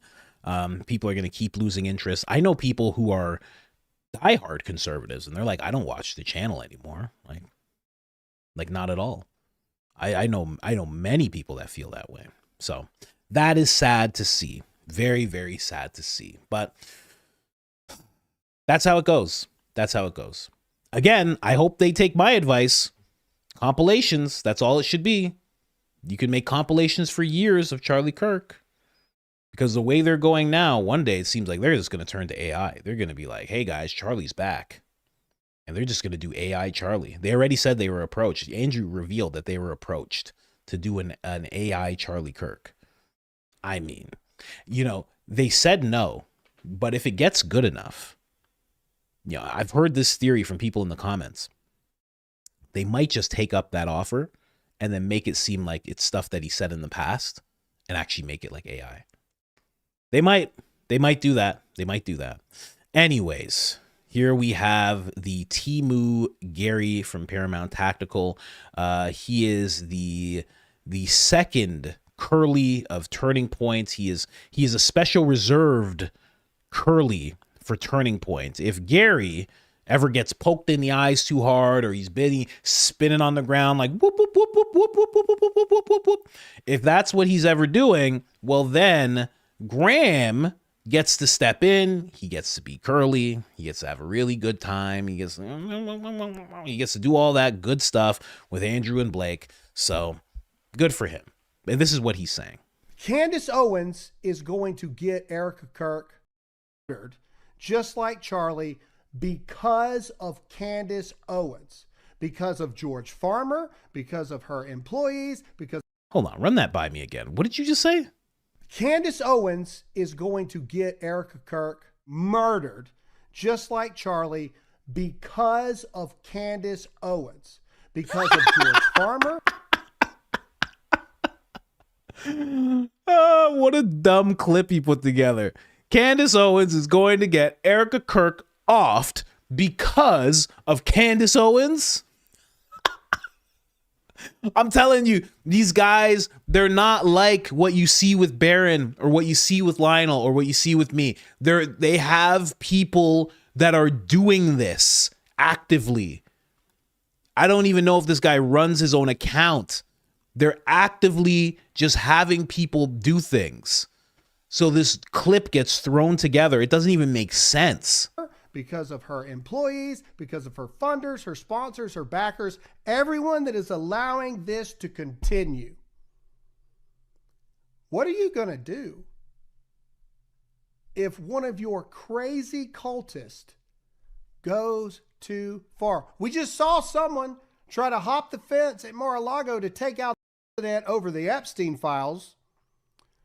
You really think that some of these crazy Candace followers won't try to take a shot at Erika Kirk? Absolutely unhinged. Unhinged Graham, goes back to that theory. What are they building up for? Why do they keep talking about that? It is very clear that a bunch of people that are listening to Candace Owens are not going to randomly go after Erika Kirk. That is not going to happen. That is not even a suggestion. That's not on the table at all. I mean, just the weirdest thing. Like I said before, when it comes to, how they look at the mommy sleuths, okay? How they look at them. You can't be like, oh, this is just a middle-aged woman sitting on the couch and be like, oh, this is a person who's going to load up a Mauser and stick it in her pants and walk up a flight of stairs, and nobody's going to see her walk up the stairs, and then she's going to get in position. You can't have both. They can't be both things, okay? You have to pick one. You can't just have one day and then one the other day. So it's like, what are you talking about here? It's just weird that they're building up to this thing. I don't know why they're building up to it. I don't know. I can't say what's going to happen, but they keep on bringing this up over and over and over again. They're doing the same thing with Tucker Carlson, but we'll talk about that in a second. First, I would just like to show you the next cash grab that is coming from Turning Point when it comes to Charlie Kirk. But yet Candace is the problem. Tyler says all of these items are being preserved and categorized for a future museum/memorial for Charlie. It's really inspiring. Check it out. So basically, all of these things, people have sent Purple Hearts. Those are sent from soldiers who actually earned them in battle. All of these things that you see in these rooms, that's a very old Bible there. There's a box filled with things. Just a whole room just filled with stuff. This is all sent to Charlie's family, of course, right? All of this stuff, huge crosses, all of this stuff. They're all categorizing it and they're preserving it because they're going to make a museum out of the things that were gifted to Charlie after he passed. That is the next step for Turning Point. That is the next thing that they're going to be putting into action. Is something that they're going to call a memorial. It's going to be a museum, and it's going to cost you $20 to walk through the whole thing. Oh, gosh. It's true. And then when you get to the end of it, it's Erika. She's standing there. There are pyrotechnics blaring pyrotechnics from both sides. And she's just standing there, and she just starts throwing hats at your face. And you're just like, what the? Hey. Stop. I got one. I have a hat. Stop. Why is she just throwing them at me? Stop. Take one. The brim hit me in the eye. Come on. I didn't pay for this. Yes, you did. Yes, you did. Now give me back my hats. There's more people coming. No, you don't get this hat. There's bracelets as you leave. Give me back my hats now. It's putting on sparkles. Ungrateful. Ungrateful. All of you. Get out. Think I'm lying? Okay. Okay. Well, you doubted me about the hair, so we'll see. We'll see. You doubted that the hair was a real thing. Candace confirmed it. So we'll see what this museum looks like. And we'll see if people aren't getting hit in the eye with hats. We'll see. We'll see. I think I'm going to be right, guys. I'm just saying. I think I'm going to be on point. Okay? And a lot of you guys are going to owe me an apology. You think it's a funny joke. Anyway, let's keep going here. Tucker Carlson, ladies and gentlemen. Josh Hammer, ladies and gentlemen. Being complicit with Tucker is at this point being complicit with evil. Oh, gosh. It's being complicit with evil, guys. Oh, my gosh. And of course, people ripped him up. This is my comments. Candace and Tucker existing, Philadelphians. Evil! Somebody said he's getting dragged in his own comments. Zero support. It's just crazy. Everybody just tore into him over here. Thank you guys so much for helping out. Somebody at the bottom. Actually, you can't support Tucker Carlson. If you're supporting Tucker Carlson at this point, you're complicit with evil, and that is a scientific fact. I saw it on Snopes, and when I see something on Snopes, I know what's real and what's not, actually. Yeah, you know. Okay, nerd. Tucker's evil. What did Tucker say that's so evil? Tucker's just like, I don't like war. And they're just like, oh my God, get this. Somebody needs to intervene with this man. Somebody needs to talk to this man. I don't think we should be giving anything to these foreign entities, foreign governments. Oh my gosh, this guy. Get this guy out of here. I just want to see America being supported by America. Americans being supported by America. Oh my, this guy is just disgusting. This evil. This is gross. That's basically what Tucker's saying. It's ridiculous. And of course I said super cute. Let me guess. He's demonic and evil. Like, that's what's coming, right? He's demonic and evil. Okay, fine. Cool. We get it. We've heard it before. We've already seen this whole thing play out, but there are a lot of people doing this, right? They're looking at this. Somebody says, I think they want to do something to Tucker, right? Because they're doing this thing. They do this thing where they focus on you and they try to make you the most evil thing in the world. We saw that with Prez Orange. Like him or not, they tried to make him seem like he was the most evil thing to exist. Like he was Thanos. Like he was Thanos mixed with the devil. I mean, it was wild what they were trying to pull off when it came to him. Candace Owens commented on this, actually. She said, look what happened to Charlie Kirk. And he was a friend, quote unquote.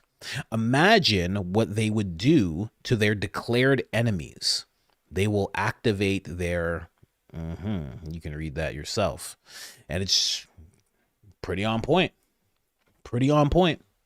They'll do that, and then they'll just blame it on what Tucker was saying. That seems to be the MO. That seems to be the thing that they do. Right, going back to that post that I showed you of Baron, where he was saying someone, when it was to Bill Ackman, when Bill Ackman was saying this absurdity, someone needs to intervene. This absurdity is going to get someone offed, but he doesn't declare who it's going to be. He just says what Tucker's doing is going to get someone offed. That's exactly why Baron's like someone. Who's the someone that's going to happen to? This needs to stop now. Someone needs to intervene. There needs to be an intervention for Tucker Carlson, right? And then, of course, somebody just took this and they said, sounds like a threat. Kind of does. Kind of. Especially when you look back and you see what happened to Charlie. When you look at the timeline, I know they hate when we look at the timelines, but when we look at the timeline of what was going on with Charlie, how it was going on with Charlie, you kind of have to take stock and say, okay, this is like another time they've done this. They've done this again and again, right? It's happening with Meghan right now. It's happening with Tucker right now. You watched it happen with Charlie. Charlie said out loud, this is what these people are doing. Charlie said out loud, I think I'm going to get offed by these people. He said it as he did Amfest. He said it as he had Dave Smith, Josh Hammer. He was saying it as he was getting threatening text messages from people who were donors. Luckily, Tucker doesn't rely on donors so much. He has a business model. Lucky for Meghan, same thing. Lucky for Candace, same thing. But who knows what position they would be in if they had to rely on that like Charlie did. You know, since Baron's going back, you know, speaking about Baron a little bit, since Baron's going back, you know, there's a video I did. Somebody actually reminded me of this because they just reposted it. You know, since you're going back looking at things. Oh, the yellow hat. I got to get the yellow hat back, guys. You know, somebody should look into these witnesses. Get this out of here. These witnesses were odd, man. Very odd. You know, this witness right here, I don't know what his name is. Actually, I could see his name. When there was a whole gag order on everybody, you know, there was everybody and their mother had a gag order. You know, if you were an associate of the case, which means that you could have made a video, you could have done research. Like it was nonsense how blanketing it all was. For some reason, these 4 people were allowed to do this interview. It didn't make any sense as to why. Also, somebody, I made a video about him. He didn't appreciate it. This guy, Skylar, for some reason, he was allowed to do all these interviews as well. It didn't make any sense. They were all within the 3rd row. And I guess I'll expand on it later when I find out more about them. But this guy, and when I find the clip, I'll show you. But this guy was, he was in the 1st row, right where the gates were. He was like on the gate like this. When things rang out, he didn't do much. I'm not saying he did anything, obviously. He's just a witness. He was just there, you know. And I hope he's doing okay because of what he saw. But when the shots rang out afterwards, he started helping clean up. It was really weird, right? And then there's this guy as well. Now, when I first watched this, I was like, oh, this guy's intel for sure. I mean, you hear him talk. I mean, I'll give you a little bit of this. It's a little bit. Down there, and I talked to him and then waved him to come down. So that's where we were at, and we waited about a half hour, really excited. We kept looking at each other going, are you kidding me? We're right here off the stage. This is a... So it was really weird when I was watching this because, you know, she was the only one that was actually young, like someone you think would be coming to see Charlie, but she was like with her dad, I believe. But the rest of them were like old guys. Like this guy too. This guy said he was with his son as well, right? They all, except for the girl, I don't know about her dad, but they all have these military backgrounds, each and every one of them. It's really weird, really weird. Yeah. I just noticed Baron's going back into some stuff with Hunter Kozak, and I was like, man, maybe you should go back and look at those people. Those people were odd, very odd. Odd that they were allowed to break the gag order, and it was very odd just the backgrounds they had. And then when you actually see the clip of the bigger guy, if anybody knows what I'm talking about, the bigger guy, the bigger dude, this dude right here, he had a red hat on, as you do at an event like this, and he was just there afterwards, and he was just like moving stuff around. He wasn't going after cameras or anything like that. He wasn't like shifting Charlie's chair or anything. Oh, that was all Terrell. Terrell was doing stuff like that. But yeah, the whole behavior was odd. And then on top of that, you find out from this interview that this guy actually started a Facebook group, this guy in the corner. Here, I'll just get a bigger view on him. So this guy starts a Facebook group, and he's basically just gathering up all the people who saw what happened to Charlie. I forget what the Facebook group is called. I would have to listen to this again to find out and see if I know anybody who's in the group at all. But it was just their whole thing was just very odd, and it really set off alarm bells to me that everybody who was allowed to be a witness, except for this one young girl, all of them were like in their 40s and 50s. It was just very odd. And then after this, because this is early when I first started investigating everything, right? This is very early, but afterwards I started realizing, oh, like UVU. Like it's a hub, you know, for like Intel, active and ex-Intel members, military members. I didn't realize that as I was watching all this. But yeah, that would be something to go back into. Somebody tagged me in this clip. Who tagged me in this clip? Let me see. Let me see if I can find this person. Selena Ann. So she tagged me in this clip. She was also saying this is somebody to look into. Now, I've never seen this girl. And I don't know if I recognize her from any other footage, but this was her reaction. I mean, just Mikey McCoy level self-mastery here. People just find it very odd. She's very casual. She just strolls by. At this point, they are trying to help Charlie. She just kind of puts her head down and just walks. She's a photographer, so she got her shot and just walked, and that was it. Maybe she's staying calm. I don't know. But people were, I feel like I have something in my throat. People were wondering what this girl was all about. So if you guys know anything, if you guys have seen anything, let me know.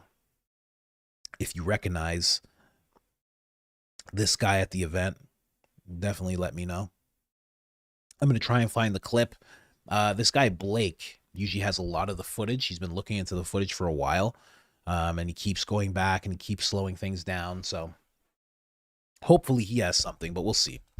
It feels like I just have a flake in the back of my... I got a small bladder, but I got to drink water.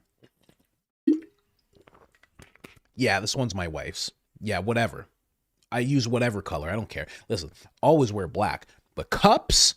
I like some color and variety in my cups. Always have. Let's keep going here. So, just so you know, a little switching gears for a second. That's Britney Spears, if you couldn't tell. That's Britney Spears. So, Britney got arrested. Apparently, you know. Anytime I see stuff with Britney, I feel like I gotta talk about it a little bit. You know, Britney gets arrested in California, DUI, suspicion of being under the influence, right? And then I think they're saying this was it. This couldn't be it. Arrested for DUI, taken into custody, reportedly late. Ventura. It just doesn't look like the same hair. But I know women can put their hair up and things. I mean, you know, it's hard to learn that, but apparently it's car. I'm so sorry. Accidentally cars. Don't worry. Don't worry. Well, you're gonna sue me or something. No. Forget it. Go. Take your car out of here. Okay. I don't know. She seems kind of normal in that clip. But they got her. They got her, and now in regular fashion, TMZ, of course. I've noticed that a lot of celebrities that go nuts, quote unquote, they end up getting a lot of coverage from TMZ. TMZ's always on top of them. You know, same thing happened with Wendy Williams. Very weird. The way TMZ's always on top of it. You'd expect it because of what they become. So you're like, yeah, of course TMZ's going to cover it. But it's like, it's a little weird. It's a little weird because they start positioning things like this. Like somebody who was an enthusiast to get her free is now regretting that they helped her get out of conservatorship. Your reaction when you saw the news this morning that Britney had been arrested for DUI? You know, I can't really say I was surprised or shocked, unfortunately, but of course it was concerning. You say concerning why? Why did you find it? Just because of what's happened or what we've been seeing since, you know, she got out of this conservatorship. It's really sad. I think that, you know, at first I was very supportive of the Free Britney movement. I thought that she deserved her autonomy and her freedom just like everyone else. And then when it ended, we started to see things that sort of made me think, okay, maybe this isn't as black and white as I thought it was. And there's a reason why the conservatorship was put in place, just based on her life that she was posting on social media, dancing with the knives and all kinds of things like that. It really just made me pause and think, like, okay, something is not right here. Was that the first thing for you, the dancing with the knives? Not necessarily. I think just the Weird. It's just weird. So now this lady, pretty much they're trying to put out the narrative like, wow, man, she shouldn't have been let out of that thing. Like, even the people who supported it are regretting it. I always notice when there's like a narrative being like pushed, because this is an odd interview to have. You're talking about Britney Spears. Like, why are you having this interview about someone who goes, maybe I kind of regret it. Like, why? And it's just this random lady, Oh, I was a former Free Britney enthusiast. Like, who are you? You're a lady on a couch? That's it? TMZ got the lady on the couch to push this narrative that for some reason, this Miss Spears, should be back under conservatorship? It's pretty crazy. Yeah, I saw somebody said, Ultra Britney. Yeah, that's the thing. That's the thing. It's not just like a crazy person. Like, under the influence of what? Under the influence of Mortal Kombat Ultra. That's what. Ma'am, are you under the influence of anything? Huh? What? Ma'am, your window's rolled down. I can smell the Mortal Kombat Ultra, okay? How much Mortal Kombat Ultra have you had? I don't know. They've been giving it to me since I was a kid. Get out of the car, ma'am. I've seen those dance moves before. I know what you're doing.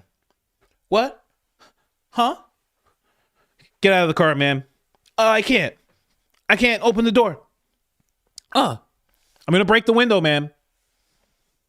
Yeah, we caught her. She blew like 5.0. Okay, so she's had quite a bit of Mortal Kombat Ultra. Right? I'm just doing my job here. But you can't be driving around under the influence of Mortal Kombat Ultra like this. I'm so sorry. It's because of Hollywood. They've been doing it since I was a teenager. I was a Disney kid. They broke her. And now they're like, man, look at this behavior. What'd you do to her? Like, what? Tell us what you did so we really understand the situation. How about that? How about you tell us exactly what you did? Maybe you did something, no? Huh? Something malfunctioned, clearly. And they're just like, not our problem. What we'd like to do, though, is be under control of her millions upon millions of dollars. I think that's the best thing. What? What did you do, though? Crazy she didn't pop up in the files or anything. Or documents. Island Boy reading material. That's what I'll call it. Island Boy reading material. My apologies. They're very mad at me for what I've discussed. Just so you know, you guys can get your shirts at proclaim.com. Oh my gosh. Funny website. This Proclaim. I have a business. I've had a business since before I met Charlie, and now it just runs itself, and I check in, but I'm not there for the day-to-day. It's not what Charlie wanted. Charlie doesn't like that. Charlie said specifically, it's so funny, in the interview where he's talking, he says having a business, he even says like a shoe company. He even brings up like a fashion brand. Oh, I would love to be able to find that clip right now. They're talking about women going back to work after, and Erika's like embracing it, and she's like kind of overstepping Charlie. But Charlie even brings up at the end, Oh, I wish I could just find this clip. I put Erika and Charlie podcast. Nope, nothing. Man, they sit down together and they're literally talking about it, and they're just like, he's basically, I should show that clip too. He's basically like, you shouldn't go to work. Your focus should be the kids. Like, that's how it should be. Charlie's doing the conservative, very traditional type thing. And she's like, well, women, just so you know, it's like, You can have the career after your kids, like, you know, when they're grown up a little. And it's like, fine, if that's what people want. But at the same time, like, I have a kid right now. You know, we're going to have 2 very soon. I don't know how long, like, when do they grow up? Even 18-year-olds are dumb, you know? When do they grow up enough that you don't need to, like, be around and really be present? I feel like I've seen 25-year-olds where I'm like, where's your mom, bro? Hey, bro, where's your mom? Is your mom here? You're here by yourself. Oh, okay. That explains everything. Where's your dad, buddy? Hey, big guy, where's your dad? I shouldn't be the one to have to put you in a headlock. Your dad should be doing it. Where's your dad? Where is he? You know? That's just me. You know, I'm getting old. I'm getting old. I'm yelling at 25-year-olds. Where are your parents? Huh? Where are your parents, buddy? Yeah, so they have this back and forth. I'll find it next time. Next time we're online. Monday, because we're going to do weekend episodes. I got a couple of weekend episodes that I'll release. And then Monday we'll get back to the live streams. Those videos will be for the short form Sallies, and just to keep the algorithm pumping, you know, just to keep people happy. But then also there will be clips as well. So you're going to have 3 coach videos on Saturday, 3 coach videos on Sunday between the clips channel and this channel. We're doing big things, guys. We're pushing. We're pushing. Also, I'm on Spotify. I don't know if you guys knew that. I'm on Spotify as well. I don't mention that as much because I always forget, but I am there. I am there. For those of you that love Spotify, you can thank Baron for that. Baron gave me the tip, you know. As much as we are closer in age, he does have, and I guess it's because of all the kids. Yeah, he does have a fatherly energy to his advice. If you ever get to talk to him personally, you know, there is that, you know. He'll tell you to go pray on things, you know, but he'll give you like really good advice. He's a solid dude. Really solid dude. Yeah, hope he's around for a long, long time. I think his channel's going to make it, you know. When I first showed you guys his channel, I was a little iffy, but now I feel like it's possibly going to make it, his channel. I think so. But let's keep going here. Let's keep going here. I'm going to jump into the super chats. Oh, the last thing. Yeah, I said I should show that clip. You know, a lot of people were talking about, where is that energy? Where is it? Where is it? You know what? Candace actually had it. Let me just pull it up on Candace here. No, not this episode. This is where she's mad and angry. No. Look at that. Look at that. I'm telling you, it was just randomly. And this is how she looks. Hair pulled back. Pissed off the whole episode. This episode's an hour and 2 minutes. Angry the whole time. I'm telling you. The battle bun theory. I'm so glad she verified that for us, guys. I mean, come on. It's wild. Let's just run through this. Because people were commenting on this. And, you know, I think it's so correct. Where is she? Show me where she's with that dude. Where is she with that? There it is. Boom. We went to Maggiano's. I picked her up. It was raining. It was kind of different night in Arizona, and picked her up at her house, and later met her mom on the first night. It's a big deal for the Exciting first stuff. night. Yeah, I'm not trying to scare her off or anything. Yeah, I'm sure.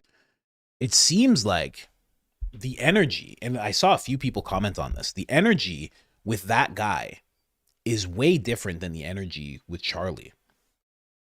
Just like when I made the comparison, when you see Charlie and Candace sitting together, Charlie is as happy as Erika is there. I mean, he's ecstatic when he's sitting around talking with Candace, like really happy. And then she's really like that with this guy. But then when they were together, it wasn't quite like that. It was like a more awkwardy type of clunky energy that was there. You know, not saying anything. I'm just saying I noticed that some people brought it up in different chats in my comment section, Candace's. And I figured, you know what? I should probably bring that up because I definitely feel that. I definitely feel that. Weird imbalance of energy. You know, either Erika was just being a shapeshifter. So many people have said it. Somebody said Charlie was a job to her. Yeah. She seemed happy for real. Yeah, with that other dude, she seemed happy for real. With Charlie, it did seem like this weird positioning. You know, it seemed different. And same thing with Charlie and Candace. Charlie seemed real happy when he was with Candace. You know, not to say anything. I'm not saying that like they were supposed to be together or anything, but I just, I saw that, felt forced. Yeah, exactly. Let's get into these super duper chats. Let's see these people here. Let's get into it, ladies and gentlemen. Mint Daddy Crew. Beardo. I like the name. Thank you so much, Beardo. Thank you for joining. I don't know if it was sent to you or you got it, but thank you so much for joining up with us. We'll be members only Tuesday at 6 p.m. EST, 5 p.m. CST. That's where we'll be at. Moira in the house. Oh my God, I was beyond excited when she mentioned Coach. Says her and her hubby enjoy watching and you bring laughter into their home. Keep up the amazing work. Yeah, that was a trip. That's a real trip. You know what? When it comes to that clip that he saw, I wonder, because that clip is from a live stream. So if he's watching the whole live stream, I mean, just like, that's mind blowing, right? But I wonder if it was Fleet. I don't know, because I know there's a clip channel now, and maybe that was in the clip channel, but I wonder if he saw Fleet's version, because I do, like, what they're talking about is not just that I say, oh, it's going to be a great show, or maybe he saw that, you know, backlogged episode that was like a little while ago, because I've brought this up before, but there is a part where I'm clowning around, and I bring up how that must be for George. And I say, like, George comes home, and then all of a sudden he sees Candace has her hair in the battle bun, and he's just like, "Oh no, what's happened, honey? Are you okay?" And she's like, "I just think we need to talk. That's all." And he's just like, "Well, you can put your hair down. It's completely fine. You don't have to have your hair up for me. We're just at home relaxing. Yeah, go ahead." And she's like, "No, I think it'll stay up today, actually." You know. And that's what he deals with. I wonder if that's the part he saw, or if he just saw me like mention it. Because I've mentioned it many times, because it was a working theory for a while, right? But you know what they say about theories, right? They just take 3 weeks to become facts, right? They say that? Something like that. I know I'm butchering it. Tips with Tanja. Tanja? Tips with Tanja. Coach, I was like a proud mama when I heard Candace shout you out last night. Well deserved, and brought tears to my eyes. Love you and Baron. So proud of all the hard work y'all do. Thank you so much. Thank you so much. Really appreciate it. A few people were mentioning that beforehand. They're like, why doesn't Candace mention you? And why doesn't she talk about you? And I'm like, well, you know, as much as I try to inform you guys, I'm like, this is like a comedy thing. I'm like, maybe she's not into it. You know? She already knows Tim Dillon personally. She can just call him up. Tim Dillon can rant for 5 minutes. She can laugh, hang up, and she doesn't need to watch any comedy after that. But there you go. You guys, you guys brought it into reality more than anything. There was like at least 10 of you that brought up. You're like, man, she must watch the show. And come on, like, how come she doesn't shout you out? And I was like, I don't know. I'm like, I don't need it. But when it happened, I was like, oh my God. I was so excited. Honestly. Moira, welcome to the Mint Daddy crew. I thought you were already in the crew, Moira. Can't wait to shout your name when we're in there next week. Charlene Smith, 123. Was I the only one who shouted, I know Black Papi? Nunca. When Candace mentioned Coach, I was so happy for you. Congrats, and thanks for all the hard work you do and your team does as well. Thank you so much. Really appreciate that. I know Lance appreciates that as well. And Fleet. I would say Fleet's a part of the team, you know? You make an animation with me where I have a 6-pack and biceps. I mean, you're a part of the team. You're family, basically. You do that for me. You're family. I mean, what can I say? Interesting the way you wrote that word. Very interesting.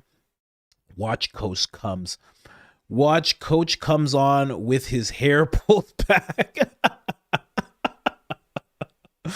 That would be amazing. I didn't have time to get a wig like that. I mean, that would have been epic. That would have been absolutely epic. There's still time, though. There's still time. There's still time. I might be able to find a wig that's just hair pulled back. I might be able to do that. We'll see. Let's go. Boach Ballin in the big leagues now. Would love Date Night Conspiracy if with Miss Coach, of course. If okay with Miss Coach, of course. Let's get weird. Doodle-doodle-doo. Whoop, whoop. I stole my husband's J. I wonder what that... Oh, my job? I stole my husband's job? Interesting. Yeah, I want to bring it back. I want to bring it back, and I want to have that time. It's going to be hard, you know, newborn on the way. But I think if we can just get... Even if we can get like a 30-minute... Because here's the thing. I will have her not research, right? I'll get Lance's help with research and then take that off of her mind, because that's stressful for her. I know it is, even though she's good at it. You know, the stress of when you're good at something and you want to perform, that you know, increases the stress, even though you're already good at it and you're confident at it. And just have her sit down and she just reads the facts, and we sit down and just have that whole thing happen. I think that we can make it happen. Even if it's just like 30 minutes, you know, even if it's like a segment in the live stream where we just sit down and talk about some weird stuff. I think that'd be really cool. But we'll see. We'll see. Yesterday she was like, how? How are we going to do it? I think we can do it.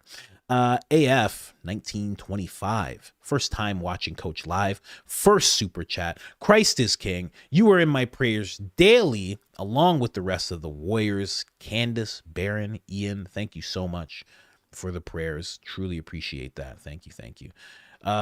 Rachel in the house, guys.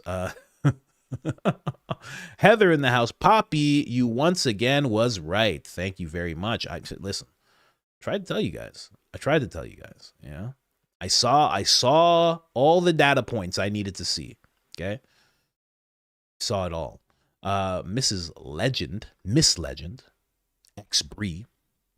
Thank you for constantly making me laugh, Coach. My day is so much more tolerable having you to watch while I work. Go Max and Christ is King. Thank you very much. Appreciate that, and I'm glad that I can help. Very, very glad. Fame Princess 17 was loving it when Candace mentioned you. LOL. Sending loves and prayers from... Is that Crown Heights? You talking about Crown Heights? Also, South Carolina. Also, we know who offed Charlie. Sad part is nothing will get done, just like Einstein. Thank you for calling it Einstein. Thank you. Very appreciated. I mean, yeah, I guess. Who knows? Right? Here's the thing. And this is another reason why Candace says she hates politics, right? But we know she could have a chance at being president. She runs, especially now, because she's seen both sides, right?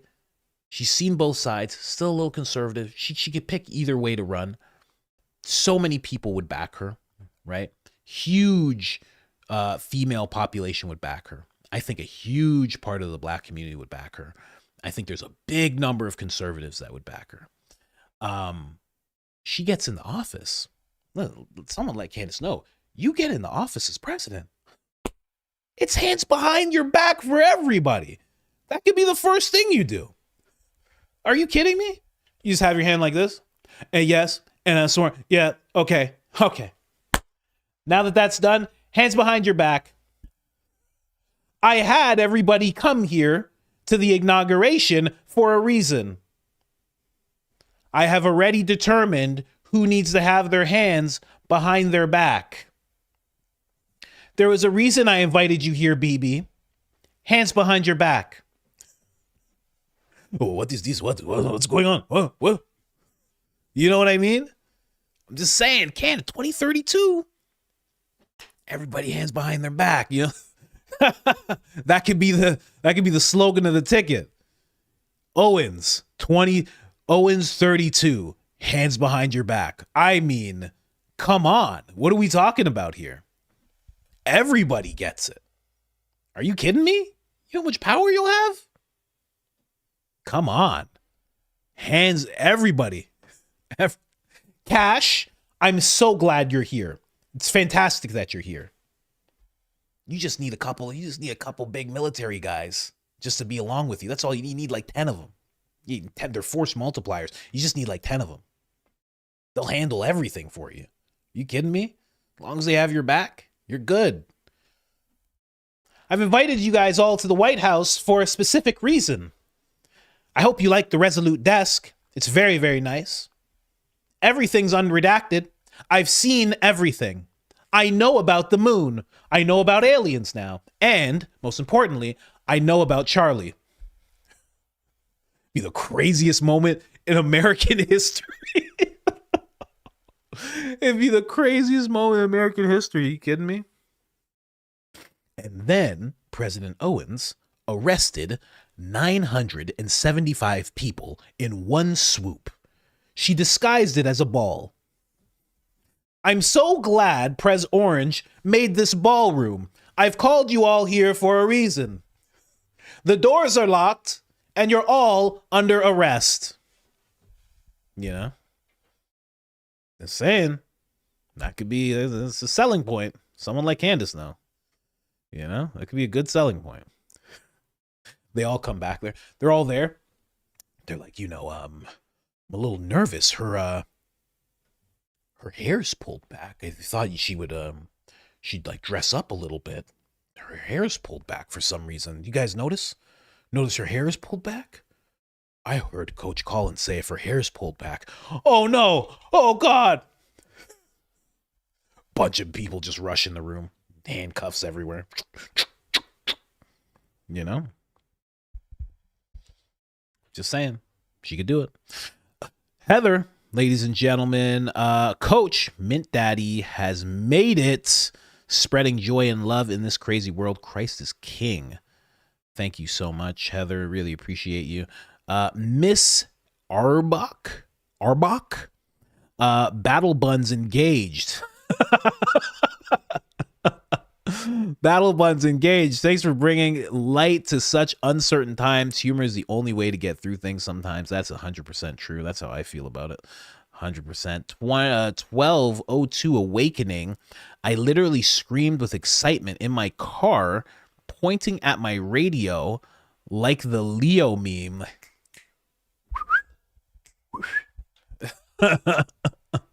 Fist pumping like my team just scored because it did. Oh man, thank you so much. I really, really appreciate that. Thank you so much. And we did. We scored, ladies and gentlemen. Glory Nori. I was so proud when she shouted you out. Felt like watching my best friend finally get the recognition they deserve. Had me cracking up. Wow, thank you so much. I really appreciate that, guys. Again, it's something different when people are actually happy for you about things. It's more rare than we realize when good things happen to us. Ricky 2 Tim, congrats. You deserve the shout out. Thank you so much, Ricky. Appreciate you. Oh, you changed your profile pic there, Ricky. There you go. Look at you. All right. I can't. I don't like the transition from my beard getting gray, but I'm excited. I can see there's a little gray there. I'm excited for when it changes over, but I don't like the transition. It looks all crazy right now. Follower of Yashua DM. Let the record show we were all watching you before Candace's shout out. Whoop whoop.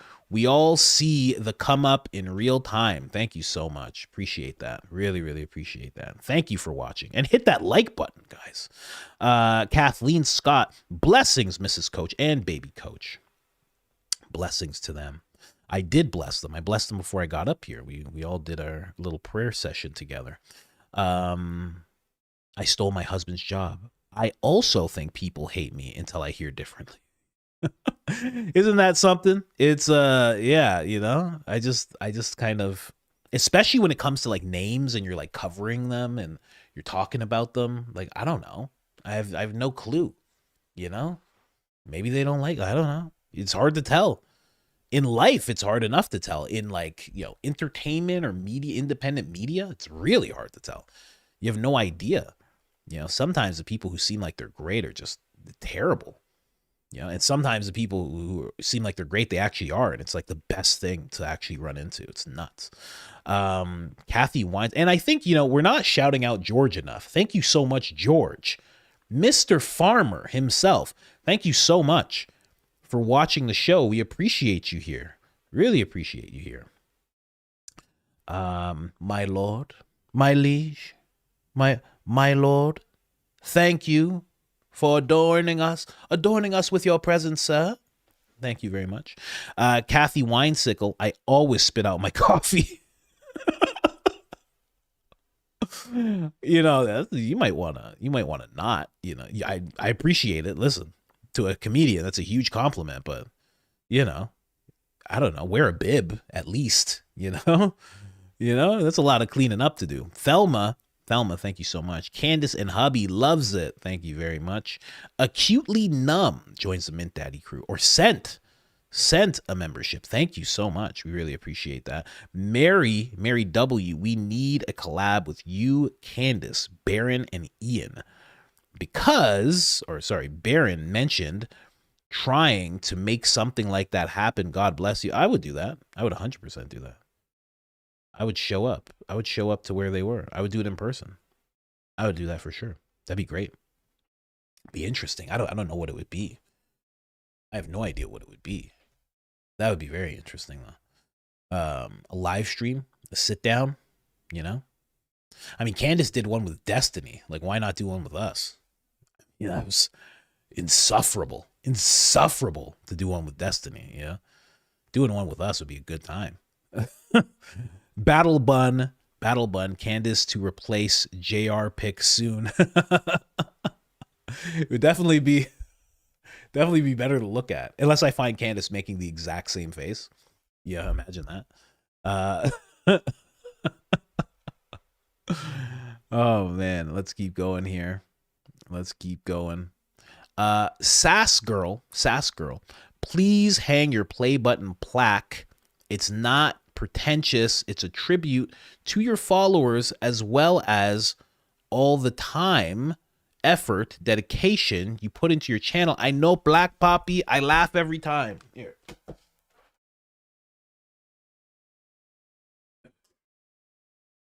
it is. Oh, here it is. We put it under art glass because I was gonna hang it so it didn't shine, right? There it is. The big but it still kind of shines, right? If you put it in the wrong spot, it's still gonna glare. There it is though. 100,000. Bang. I'm definitely gonna get a million one day. But yeah, there it is. I just never hang it. I just never hang it up. You know? We're always renting places. I feel weird about like screwing into the wall, you know? There you go. There it is. Check it out. You know, my friend did say that, because when I first got this, what I planned on doing with it was I was going to break it into pieces, and then I was going to put it in resin and have it be like a bigger thing, but like it would have cracks all through it. And my buddy was like, don't do that. He's like, don't do that. He's like, it's a thing for your followers and everybody. He's like, come on, you got to respect it. And I was like, fine. So I didn't do it. But so we put it under this fancy art glass, you know? But thank you so much. I might hang it. I don't know. We'll see. Pretty soon we're going to get one of these for the clip channel too, just so you know. We'll see what we do there. Holy Fire Luna. I am so proud of you, coach. I tweeted you as soon as the words left her mouth. I was jumping with joy. My husband was like, are you okay? You've made it to the big leagues, my boy. Only up from here. Thank you so much. You know, and it's so weird the way things work, because I was feeling really, I even said it on stream, that I was feeling really down, you know, and my kid put a party hat on me, and that made me feel a little better. You know, I was changing diapers. That made me feel better. You know, just embracing fatherhood, husbandhood will make you feel better. Rather than looking at the likes and the views and this and that. And then that happens. It's weird the way it, you know, it's very interesting. That happened, right? I was feeling down. The party hat thing, then Candace, all of a sudden says that. And then I randomly see this person talking about this Bible verse, and it was like James. It was like verse, it was like 1, 2 to 8.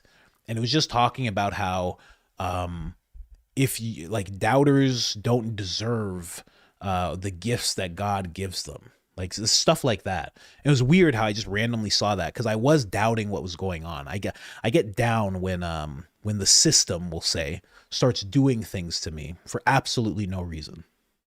You know, I'm bringing people content. I'm you know what I mean? I'm not going overboard. I make sure not to swear. If there are any, I edit it out, and that yet still they're like, screw you. You said this thing. We saw a bill on the screen. Like, it's just so weird. So I get upset.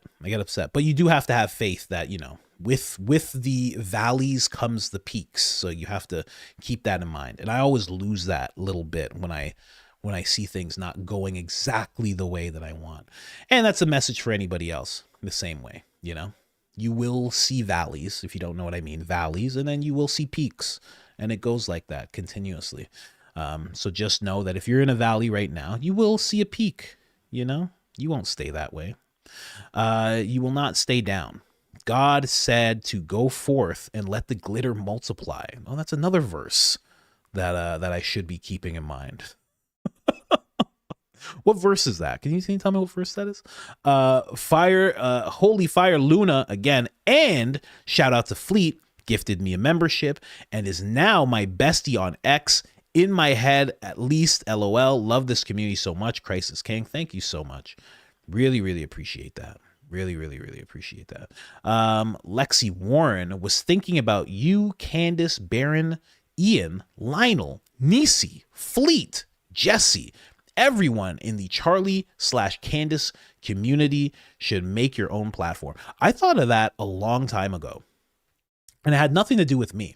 I was thinking, I'm like, why do they all, like, because I saw Tucker, and Tucker made like this website.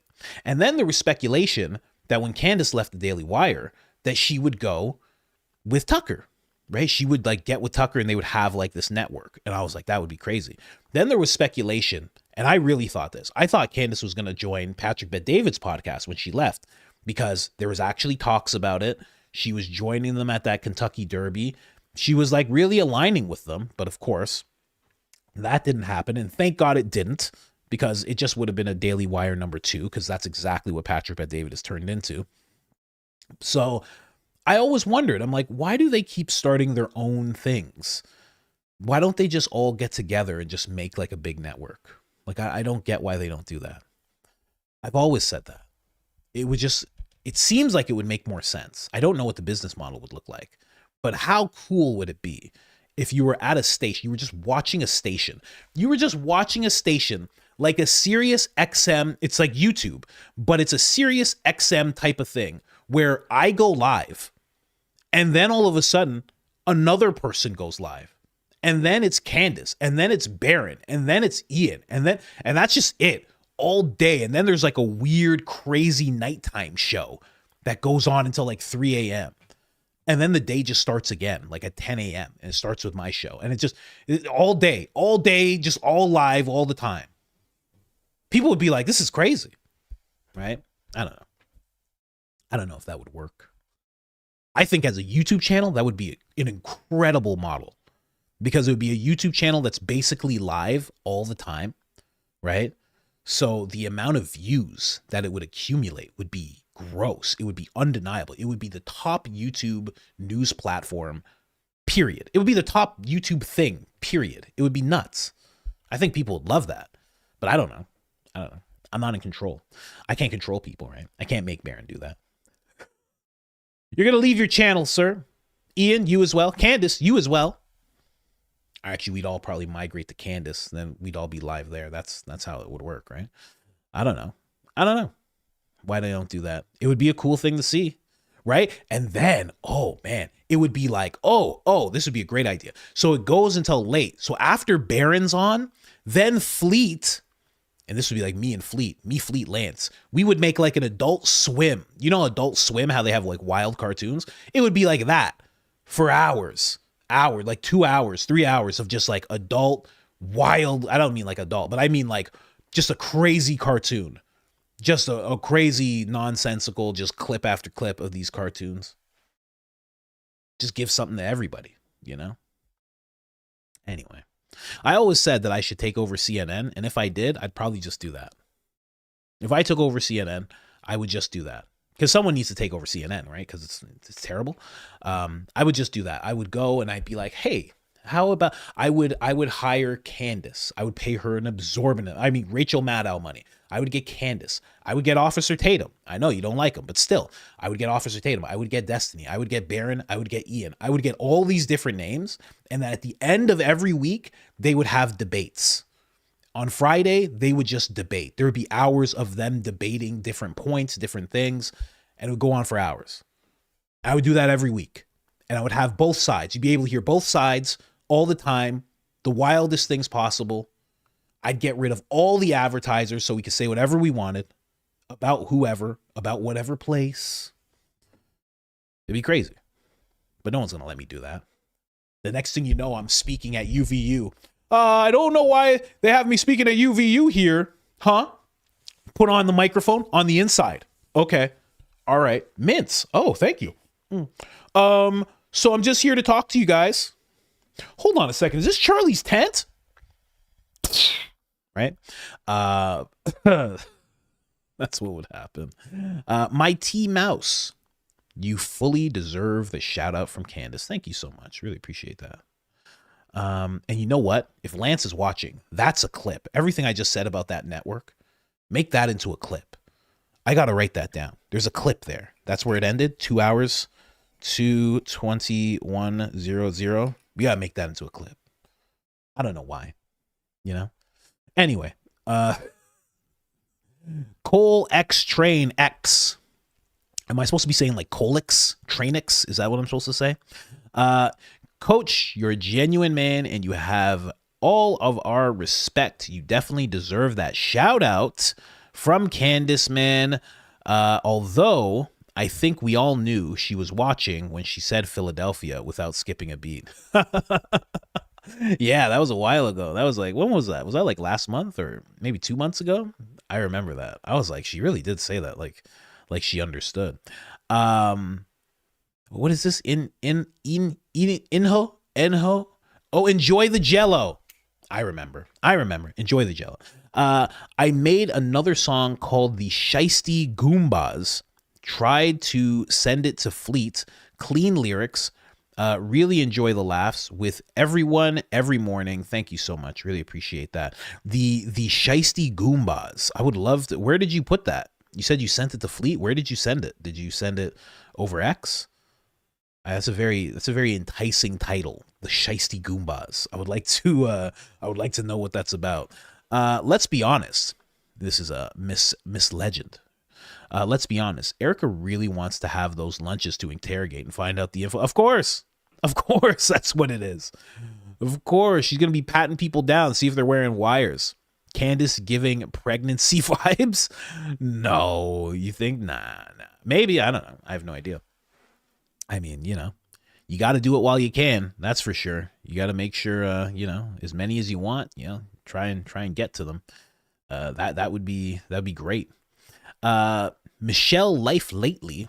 I'm having a rough day. Tuning in to the channel takes my mind off things. I appreciate the info you share. Bigger impact is the space you create to step away and enjoy something positive for a while, and it means more than you know. Thank you so much, Michelle. I really, really appreciate that. I always appreciate that so much because that's exactly what podcasting has done for me. Broadcasting has done for me. I mean, there were times where the only thing that got me through a shift at work is like, okay, I have these 3 Joe Rogan episodes and they're with comedians and they're just talking a bunch of smack and they're just laughing about things. And it would just take me to that place, you know, being a fly in the wall in that place and not having to fully engage with, which was not the best period in my life, you know? So yeah, thank you so much. Thank you so much. Really appreciate that. Moira, how are there still no leaked pics of her alleged kids. Yeah, I don't know. She doesn't even take regular pictures. I was commenting on that the other day. She doesn't even take the pictures that they used to take with them, which was like they would just cover their heads, or you turn their head instead of having them look at the camera, they're just looking the other way. She doesn't even take those pictures anymore. It's just complete. Like, I don't get it. How did they have time for that before? Because usually they'd have other people taking the pictures. How did they have time for that before and there's no time for that now? Right? Especially if they're your world. I don't know. Very weird. Very, very, very weird. Anyway. And you're right. Lydia. Am I saying that right? Lydia. I am, right? Lydia Jackson. I cried when Candace shouted you out. My husband asked me what was wrong with me. I said, I'm just so happy for Coach. He deserves the recognition. Wow. Thank you so much. That is wild. Thank you so much for crying real tears. I mean, I really, really appreciate it. Thank you so much. Your husband's like, what? Coach? He's like, what sport do you watch a sport? Hold on, what sport do you watch? I watch the tinfoil Olympics every single morning at 10 a.m. EST, 9 a.m. CST. Mary Gutierrez. That has to be it. I nailed it. My first Coach Colin super chat. I don't know, but I know she's cracking up over your episodes. Loving the fleet stuff. Comedic relief is needed. Thank you so much. Really appreciate that. Really, really appreciate that. And I hope so. I hope she is. Like I said before, that is my main goal, is to make people laugh. I'm not trying to be Columbo. Some people call it investigative stuff, reporting stuff. Like I'm looking to make people laugh, and I don't try and build myself up into anything bigger than that. It's just someone who makes people laugh, CC, Coach Colin. I'm so upset with you. Picture this 62-year-old grandmother riding down the street, and out of nowhere, she yells, "I know Black Poppy!" In Coach Colin's voice, she immediately rolls eyes at you, even though you were not there. That's amazing. I love it. And why not? Hey, like I said it yesterday. You're gonna find your tribe that way. I'm telling you. Somebody is going to know what you're talking about, and then you guys are going to walk up to each other, and you're going to be all upset because they're going to walk up to you, and it's going to be a black guy. You think it's a black guy, right? And he's going to go, "How you know I know Black Poppy?" And then you guys are going to be like, "I know Black, nunca, nunca, no Black, nunca, nunca, no Black, nunca, nunca, I know Black Poppy, no Black." You guys are going to be dancing. You guys are going to be friends after. That's how it goes. Don't just be friends in the chat. Be friends in real life. Did anyone see a woman named Vicky in Ian or Jesse's chat saying she had evidence Charlie's alive in Valhalla, New Zealand? There was a medical facility that had all the patients. There was a medical facility that had all the patients named changed to Charlie Kirk? What? All of them? We are Charlie Kirk. Just the whole medical facility. We are Charlie Kirk. Charlie's just in the place like, oh my God, what's happening? Can we get this reconstructive surgery done? ASAP. Make me black. I'm tall already. Just make me black. I have not heard of this yet. I've not seen this. I've not heard of this. That would be very interesting. I thought Valhalla was its own island. I thought it was off of New Zealand. Like it wasn't actually in New Zealand. I wonder. Okay. So, yeah, I have not heard this. I have not seen this person. If you see them in my chat, please let them know to contact me. If that person's here, please contact me. Let me know what proof you have. But if they're saying it in all these different chats, perhaps we are going to see some of this soon from someone. She's making promo id. Nicholas from New Zealand. You know the name Colin is actually from the name Nicholas. You know that? There was a King Nicholas, and then he had variations of his names with his son. And there's Nicholas, like yours is right here.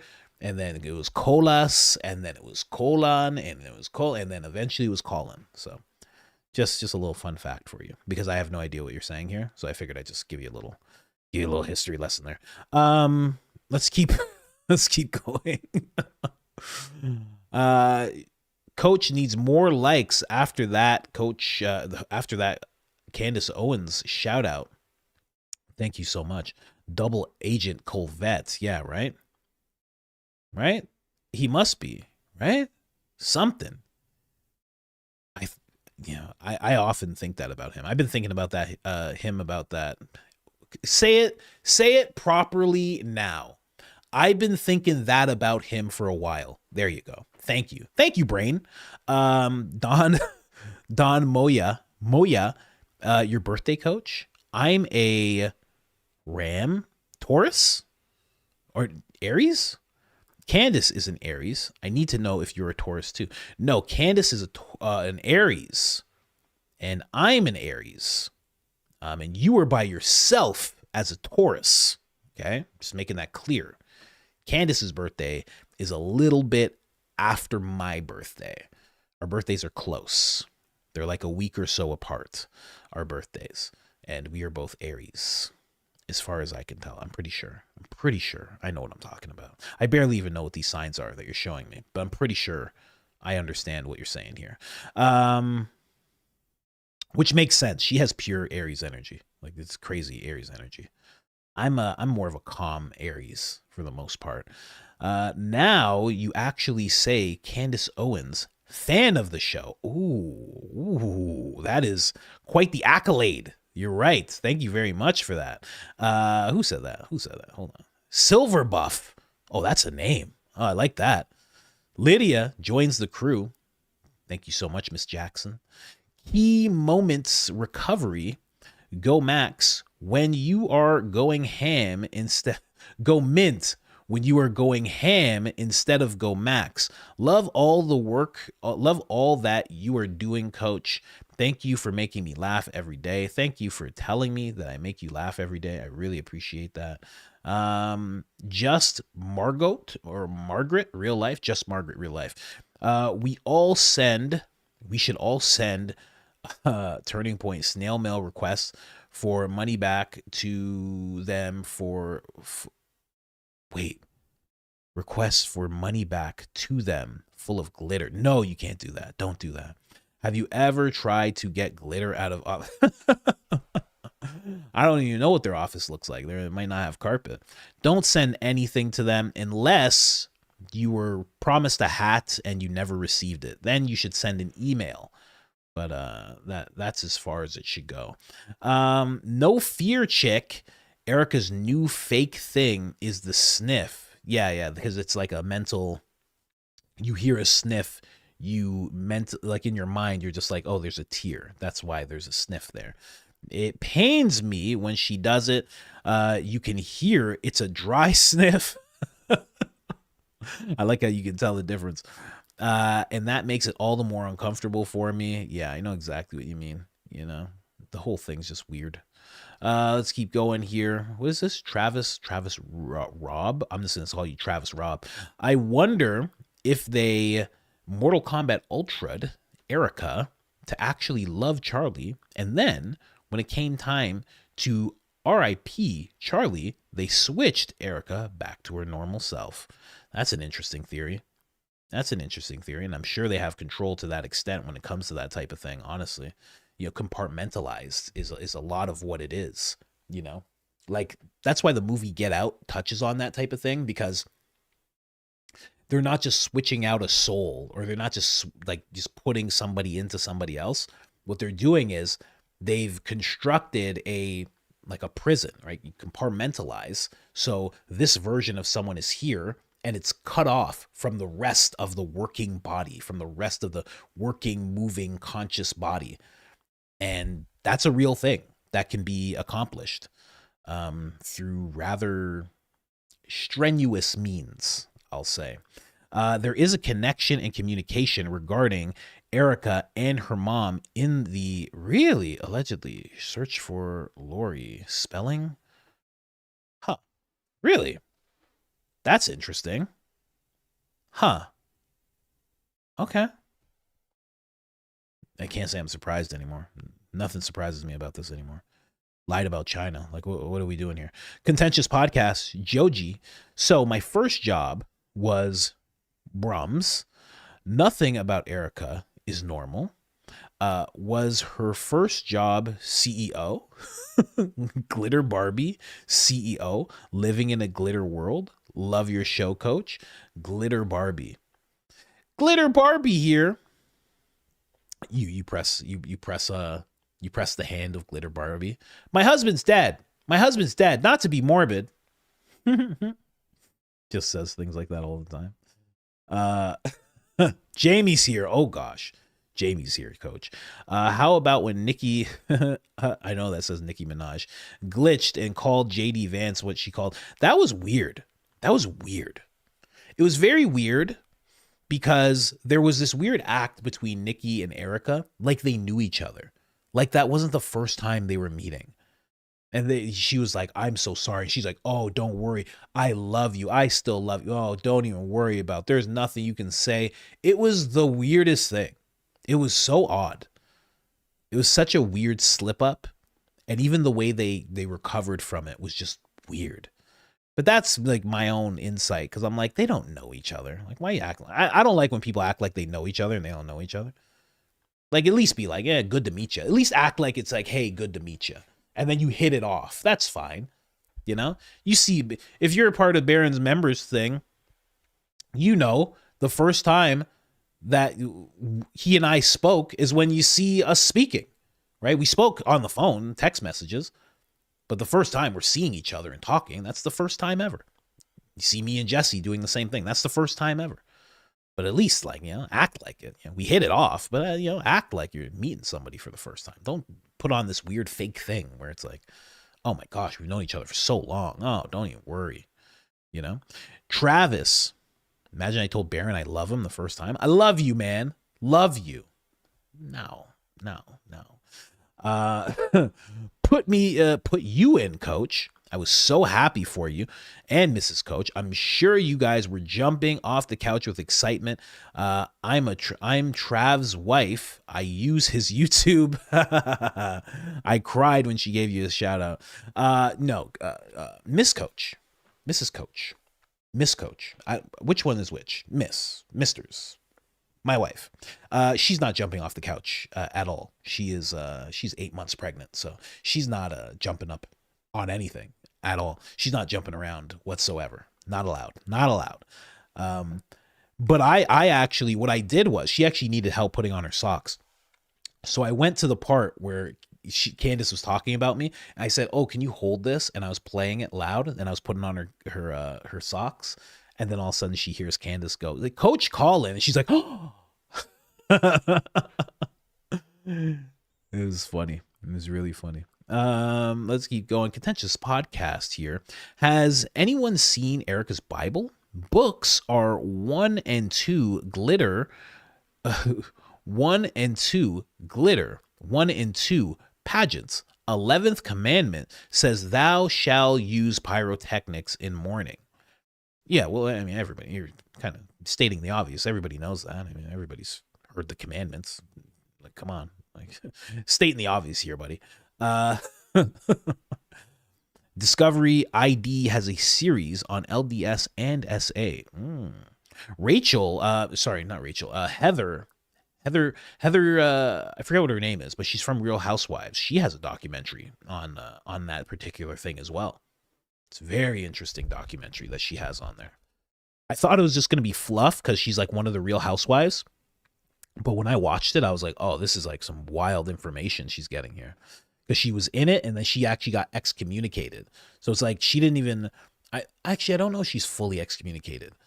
But her and her cousin both got excommunicated for, you know, not wanting to go along with everything. Very interesting stuff. Very, very interesting. Coach, you remind me so much of my son, and I was a proud mama last night when Candace mentioned you. Keep being you. You are adorable. Much love from Mama Ingrid. Ingrid Marletta. Thank you so much, Ingrid. Really appreciate that. Have not heard a name like that in a long time. You look very young to have that name, Ingrid. You have to be the last person named Ingrid. I don't think there's any more. Yeah, you are a rarity. You are a rarity, lady.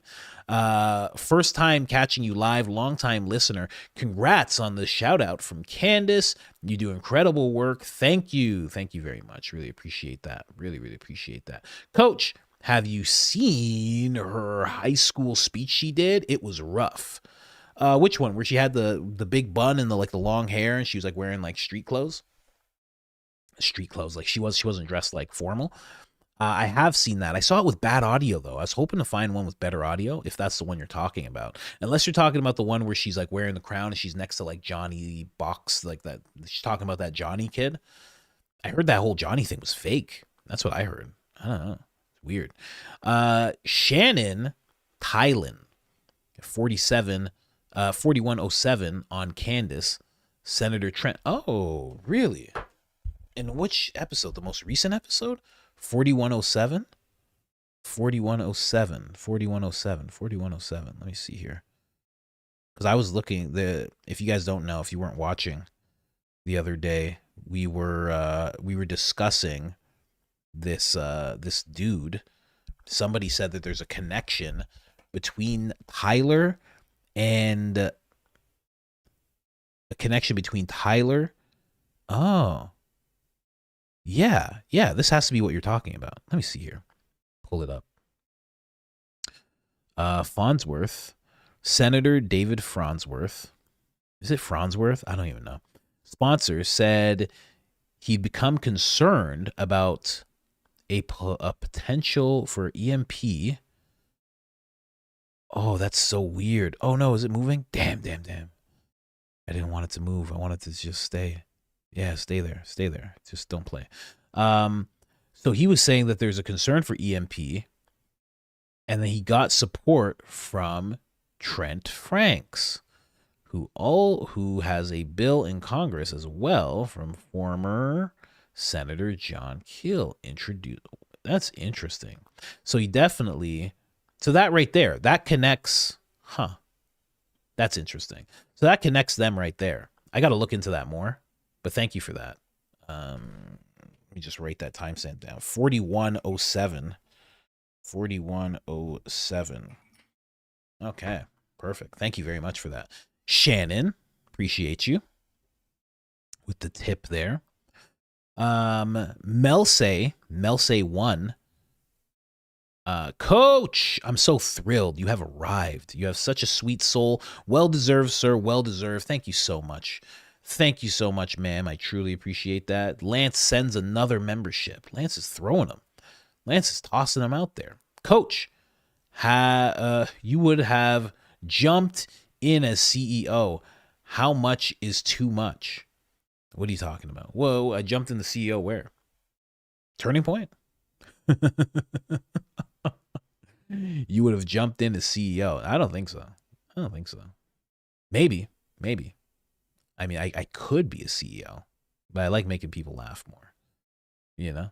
Lance, once again, throws in another membership. Smarty Pants Dance, first job out of college. I found out my boss was paying my bills with nonprofit checks and asked why. Word salad response, got fired 2 days later.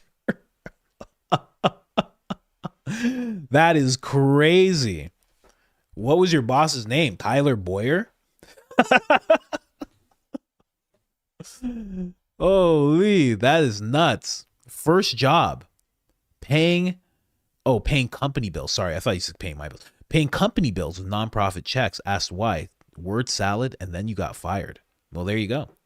Better to get fired for asking questions than to get arrested for not answering questions, you know, when the hammer comes down. Shannon E., thank you so much. Very generous of you. Erika just putting on sparkles is like, wait a second. Are these actually a write-off? Just throwing on sparkles. Have you ever heard the theory about glitter? You ever heard the glitter theory?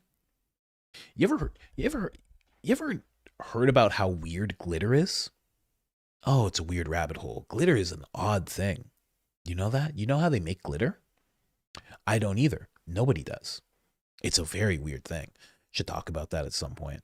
It's very, very weird. You will not figure out how they make glitter. You will not have the answer.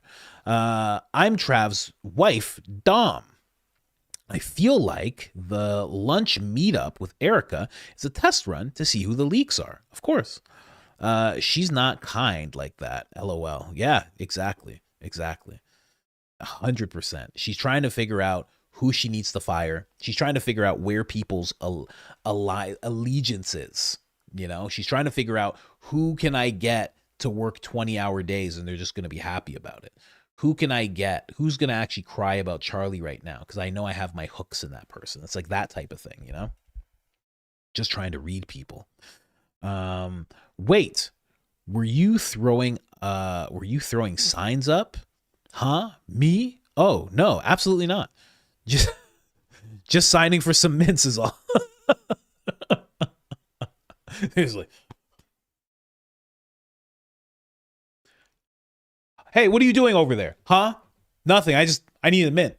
I need the mint. Bring me the mint. Give it. Yeah. It's good mints. Philadelphia mints. You ever had one? Doing a lot of signs for those mints over there.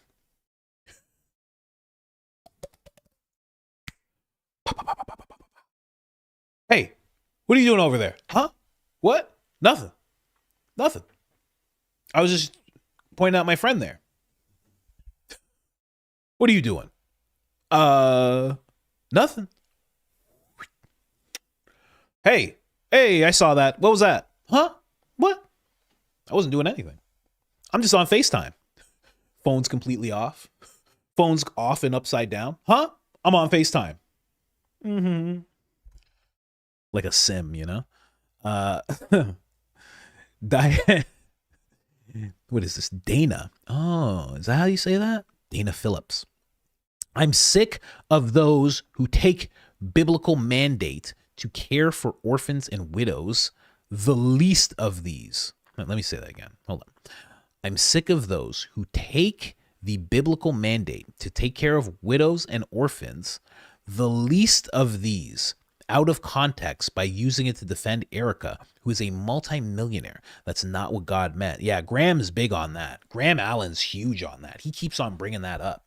He's like, I see what the Bible says. I know what the Bible says. Keeps on saying that. They're going to use everything in the Bible to defend Erika. That's just how that's going to go. They'll continue. You know, I mean, she is a widow. You know, the kids are not. I've always thought if both your parents are gone, you're an orphan. If one is still there, you're not an orphan, are you? Are you considered an orphan? I don't know. Maybe it's one of those words where we use it differently than it was actually intended in the beginning.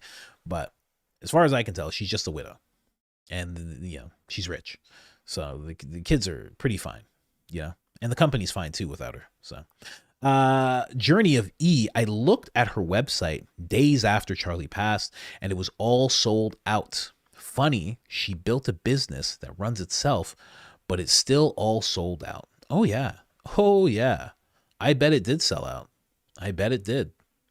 Dana once again. Erika, because they assumed that no one would call her out, now she has to lie to cover lies to protect her manufactured ultra-Christian image. Yeah, that's what they're trying to do. And there's a reason they're trying to do that. And we're going to talk about that reason on the weekend. Make sure to catch the episode on Saturday because we are going to explore why they are so avidly trying to protect. Oh, did she send me a voicemail? Did she send me anything? Let's see if she sent me anything. Oh, she didn't. I would have read it. I would have played it. Someone just sent me an email. They sent all of us an email. Wow.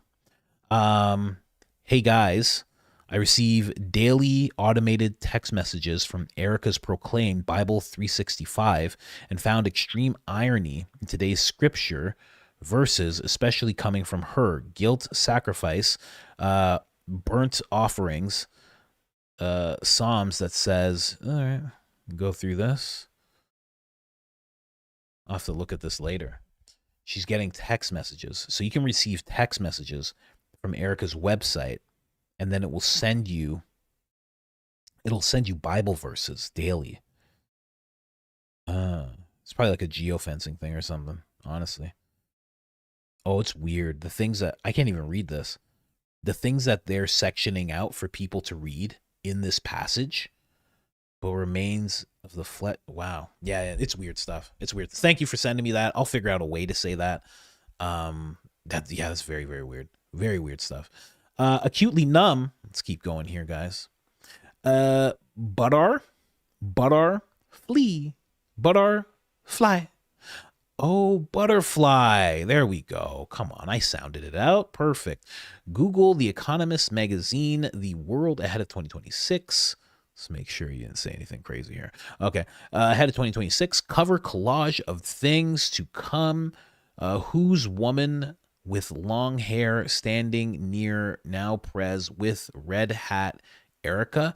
Things that make you go, I will, you know what? I will add that. You know what? I'm going to add that to the episode. I'm definitely going to, The Economist. Okay. I'm going to actually add that because I want to see that picture. The Economist magazine. Let me see here. What are we looking? It just wrote down everything I just said. The Economist magazine. Let's do this. The World Ahead 2026 collage. Let me just make sure. Let's keep it moving. But I will add this image to what I'm talking about. I see what you're talking about. Interesting. Okay. I'll make sure to add that to the episode. Thank you for that, Butterfly. Appreciate you. Researcher Daisy. Daisy in the house, ladies and gentlemen. Daisy in the house. Hello, Daisy. I believe this is the famous Daisy. From what I've heard from Baron, the greatest researcher in all of America. Oh no, are they doing research on me? Oh God. Call me by the moonlight. Call me by the moonlight. I feel like you're supposed to sing that. Coach, those are collage semesters. Those are collage semesters. What do you mean collage? I don't even listen. I dropped out of high school. I don't know what a collage semester is. Now I got to Google that. Crow Reactions. Welcome to the crew. Appreciate you. She's so crazy. Where did you get your mushroom? Is it online? My mushroom. This? Like where did I like this one on my hand? I got this in Vegas. I got this on the strip in Vegas from a guy, I think his name was Brandon Cush. I'll never be able to find him again. But it was just like I was literally just on the strip and I was like, let's get a hand tattoo. It was so random. It wasn't planned. I was just wanted tattoos and I just decided to get one on my hand. It was really interesting. It was a very quick decision. Nerd Colin is my favorite Colin. Actually, Nerd Colin and regular Colin are the same person when you actually look at it properly. But yeah, that's where I got it. I got it in Vegas. Let's keep going here. Disdain? Oh, do I have? Oh yeah, I have a thing at 1:30. But that's fine. We'll be fine. Someone's reminding me. My husband and I decided this needs to happen in 2028. Candace / Tucker P VP. You White House press secretary. Baron AG. Oh, that would be wild. Ian FDA. Ooh, that's smart thinking. Yeah, you'd either have him there or you'd have him as a HHS. That's where Ian would really go wild, you know? James Lee, Secretary of State. That's an interesting one. It's a very interesting one. Wolves and Finance Treasurer, fitting. Baron said he wants your position, though. Press Secretary? Yeah, no. I would be the press secretary. That would make more sense. You gotta like, Baron would be like, hold please. But if he's AG, he's just gonna get in there and get things done. It's gonna be wild. He has to remember the AG has, you could throw out cash, right? You can really take hold of this bureau and really make it do some things, and you'd have access to a lot of different documents in that position. Press secretary. That's what I would do well. Okay. I would handle business as the press secretary. That would be an easy position for me to handle. Just making fun of every single media outlet as they ask dumb questions. Oh my God. What? It'd be the best thing ever. It'd be the best thing every single time. It would be like a stand-up set. Oh, it'd be so good. I'd hold the microphone. What's going on today, guys? You guys good? Everybody good? Huh? Where are you from? What'd you say? CNN? Next question. It would be great. It'd be a fun time. No, Baron has to take the position with a lot of responsibility. He can handle good responsibility very well. Anyway, let's keep going here. Come on, go down. Steph 007. Thanks for all you do, Coach. I listen every day in between homeschooling my kids. They all love dancing to I Know Black Poppy. God bless you and your beautiful family. Thank you so much. And good for you for homeschooling. Shout out to all the moms. Is it the fire alarm? Honey, if you're in the chat, why am I hearing the fire alarm? Why am I hearing the fire alarm, honey? Turn off the fire alarm. Hold on. I'm hearing the fire alarm. Why am I hearing this? Do I have to run out? Honey, are you okay? Question mark. Am I hearing the fire alarm? Okay. Well, I might have to end early, guys. I think it's okay though. But yeah, shout out to all the mothers that are homeschooling. My wife wants to do that as well. It's not the easiest thing. My buddy just had, he pulled 6 kids out, his 6 kids, and now they're homeschooling all of them. And he said it's the best thing he's ever done because they have more control. And there's a day where everyone comes out with dad to see what dad does for work and get that understanding of things and get understanding of his business and how he registered and how he got that all going. And then they're with mom and they're learning all the curriculum things. So it's just a beautiful thing when you really get to do it properly. So shout out to you. Glad you're doing that for your children. Coach, let me break down crazy for you.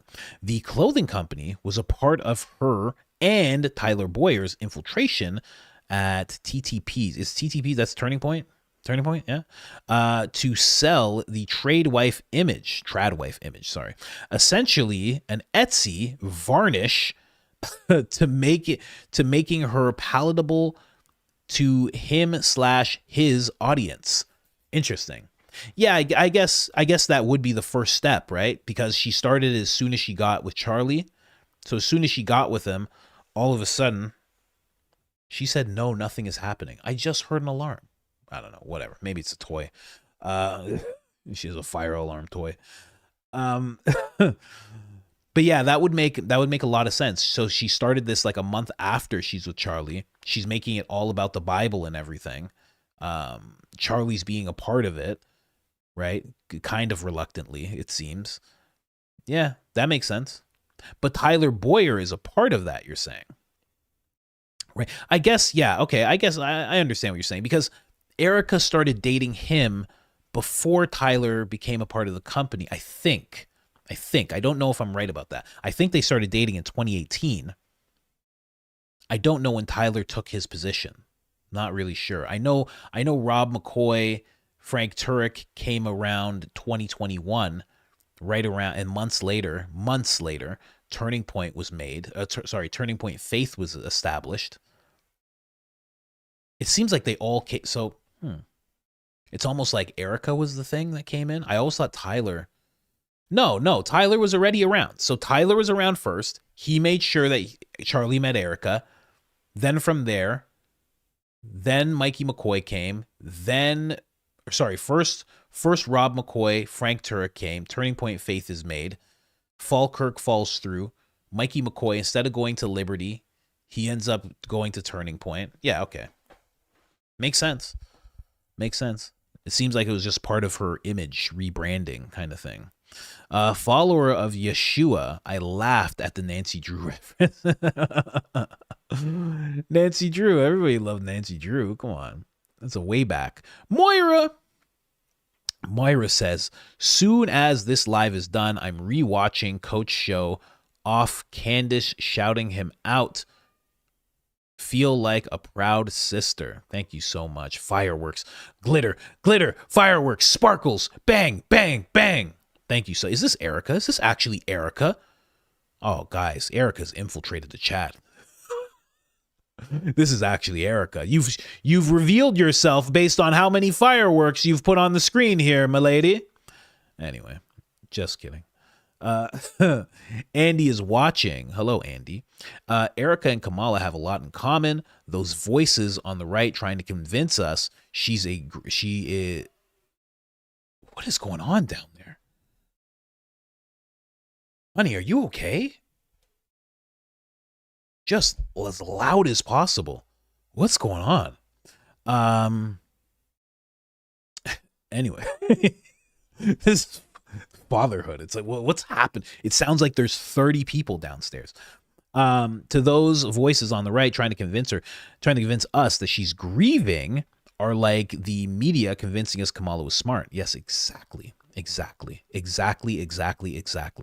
You're 100% right. That is exactly what they're doing. And it's pretty wild. It's pretty wild that they're trying to do it. Here's why it's really wild that they're trying to do it. Because they know what this looks like. That's how you know there's an actual effort. That's why I always say there has to be some kind of incentive happening. Because they know what this looks like. But like Smith agents, they're just activating and acting like, what do you mean? The Bible, and how dare you, evil and demonic. It's like, we just saw this happening. Like they're doing it to the same people who were just calling out how they were doing that with Harris. We just saw it and we just called it out. And now you're doing the same thing and we're supposed to believe you. It's so crazy. It's so ballsy, you know? Anyway, Rosanna Diana. I know that's not how you say your name, but it rolls off the tongue.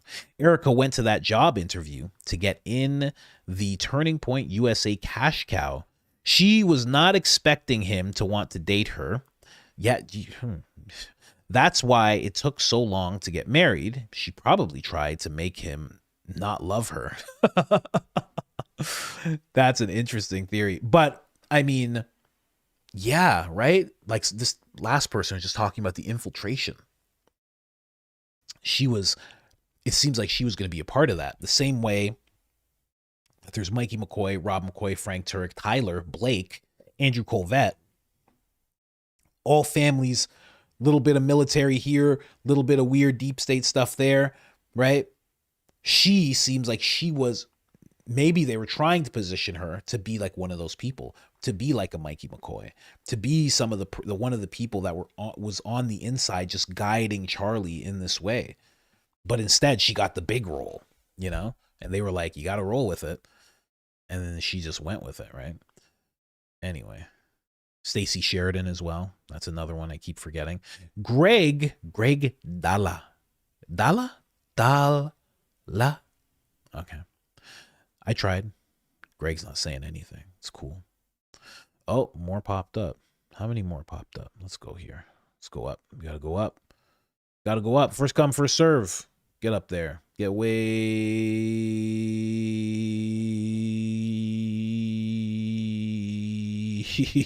What? way.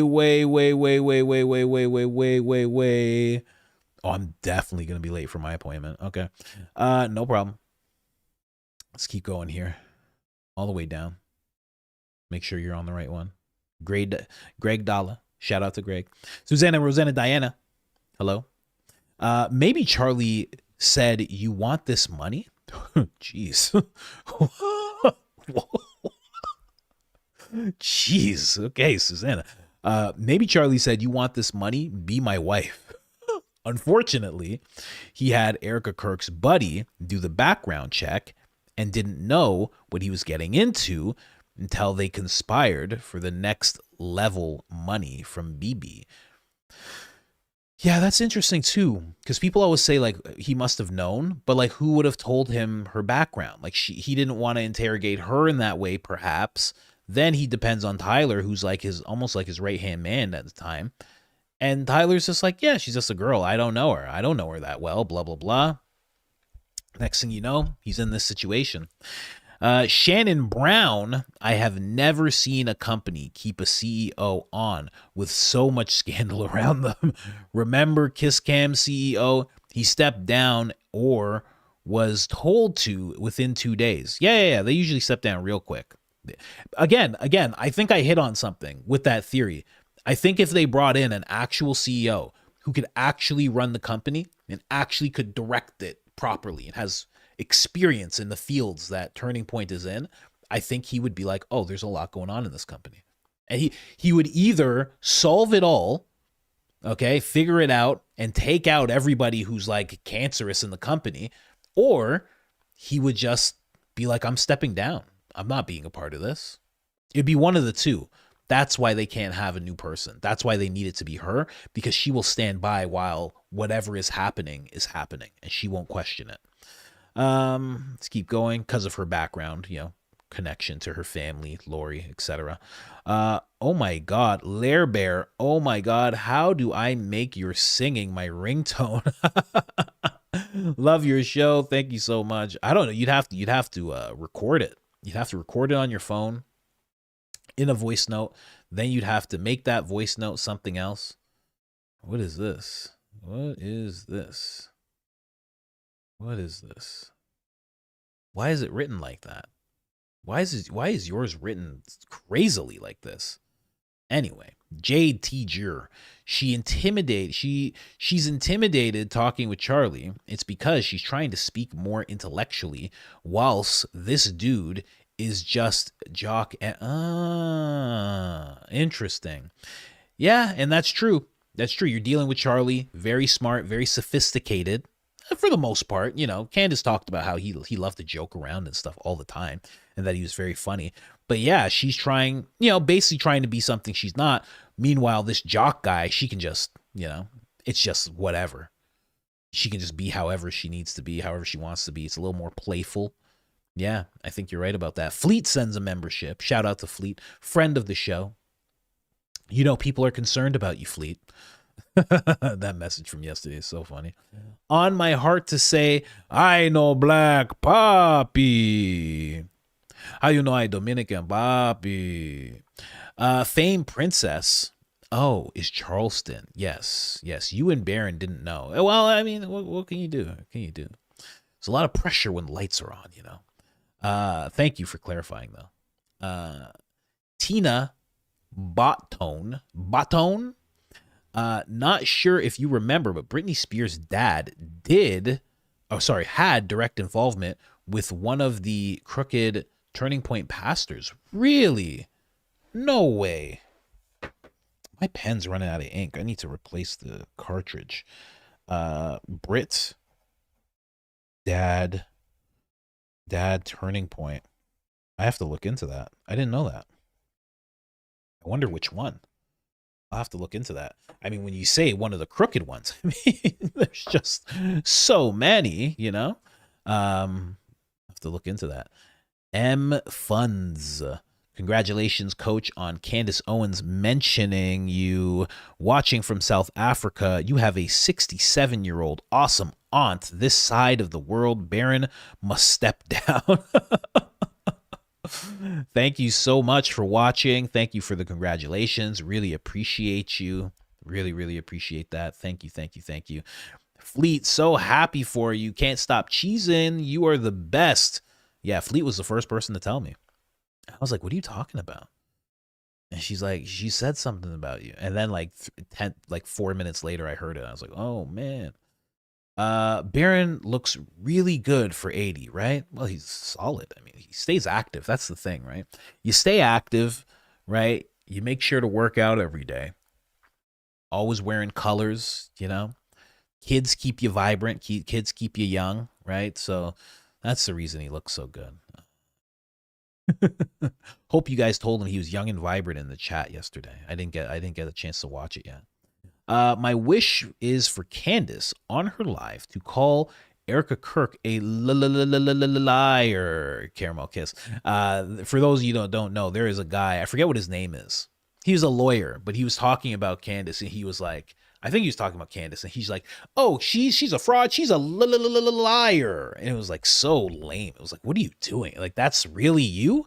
That's what you thought was the cool thing to say while you're on a live stream with somebody? It was the weirdest thing. It'd be good if she hit him back with it, or just hit Erika with it. Either way, I get odd looks when I say I know redneck papi. That is so funny. You say I know rojo neck papi. You know, that's what you say. That's hilarious. I need a video of one of those. I know rojo neck papi. Just, you know, just in a pickup truck, you know.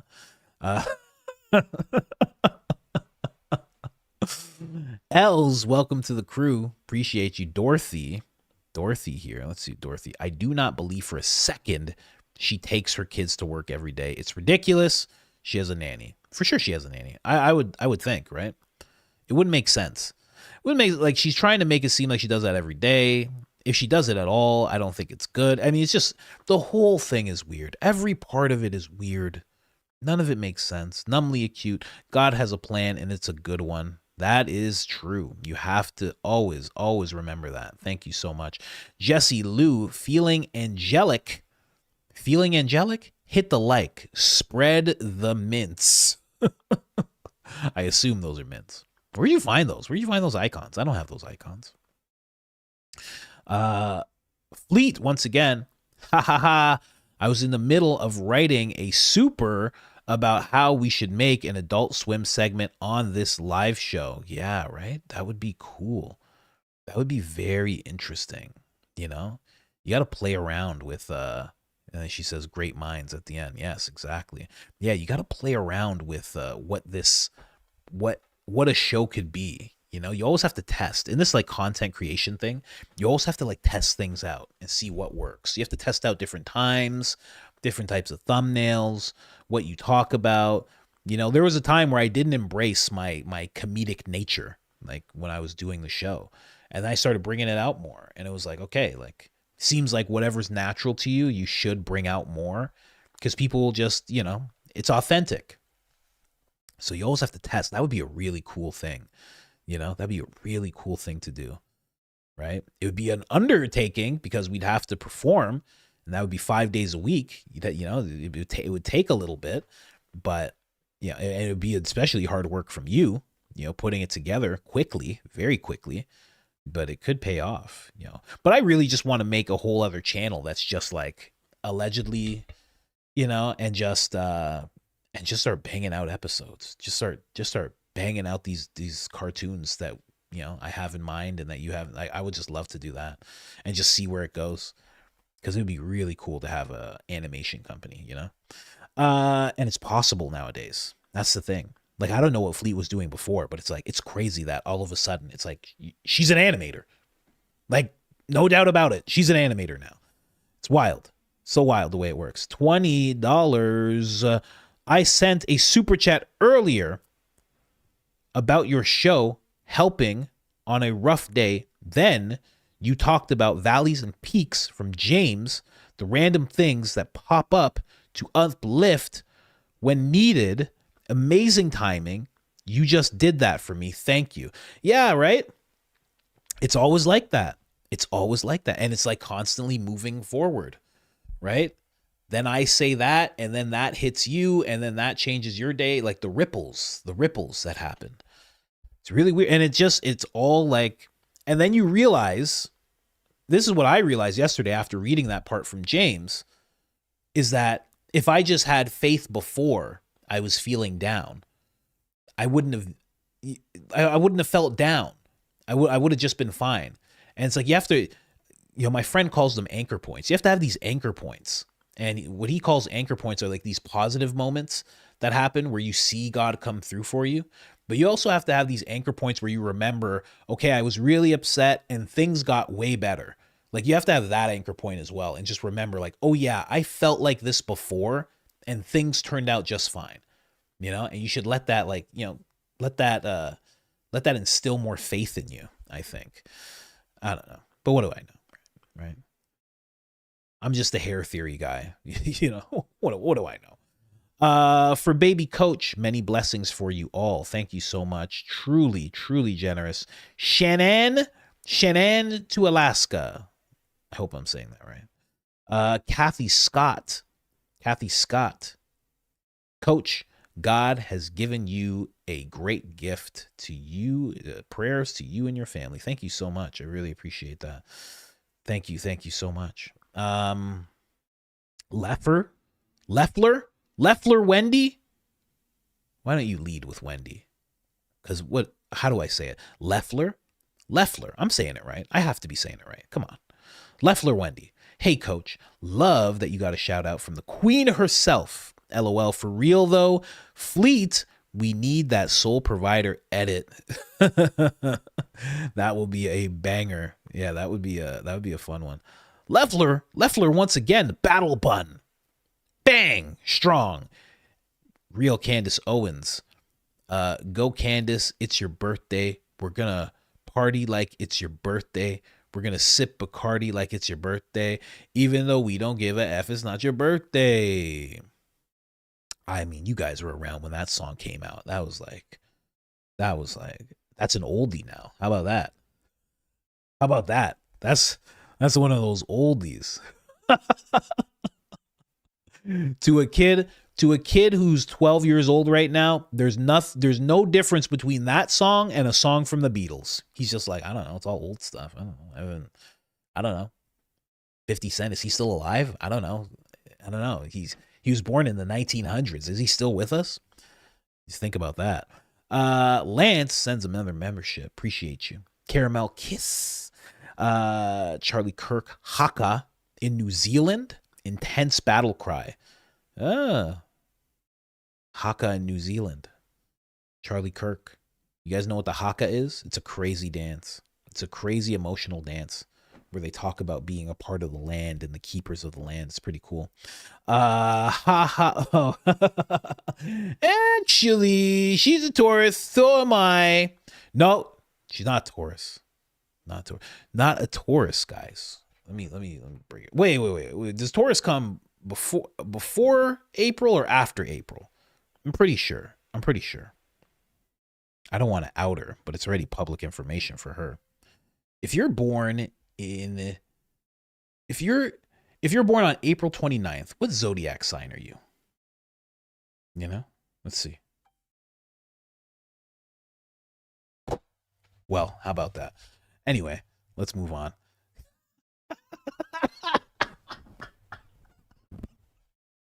Let's just move on. My phone stopped working. It died. Severin Prince, Coach Poindexter voice. That's actually a good name for it, Poindexter. My phone turned off. What do you want? Batteries, Apple, weak batteries. That's how it is. Cohen film. If you were promised a hat and received a wrist bracelet, a wristband, glitter. Yeah, I'd be pissed. I have to say, I'd be very pissed. Dirty 30. I just joined, rewinding, but yes, we are happy for you and your channel. Thank you for what you do. Appreciate you. Thank you so much. AC Movement. out of all the things that came out of the investigation into Erika Kirk, the most telling part is when she found Charlie Kirk's note and read it out loud. The look on her face was almost a malfunction. Yeah, she was kind of like, should I be reading this? Should I be reading this out loud? Should Glenn Beck have heard this right now? Do I have to request for this to be cut out of the interview? And then also, what does he mean? Where am I on this list? Why is he writing this out? You know, it's like, it was almost like it was like what he's battling with. It's like, you know, I have to be for my kids, and these things, kids are at the number one top of the list. And then it's had loneliness on the other list. It was like, it was a weird thing that he was writing out there. That wasn't meant for her eyes ever. Dirty 30, there is a lot more. That was him like figuring out the marriage. There's a lot more than just comedic commentary. You dissect and give a different perspective. You are very important to this investigation and more. Thank you so much. I really appreciate that. I would never say that about myself, so thank you for saying that. Coach, research Glittergate. Yeah. I mean, you guys, do you know about glitter? Glitter is a wild thing. It is a very weird thing. Subscribe to Coach Colin Clips for uploads 7 days a week, 500 plus videos to stay minty fresh on all the live stream moments. Yes, perfect. Thank you so much, Lance. Appreciate you. Brooke Weaver, tell E Diddy. Ha!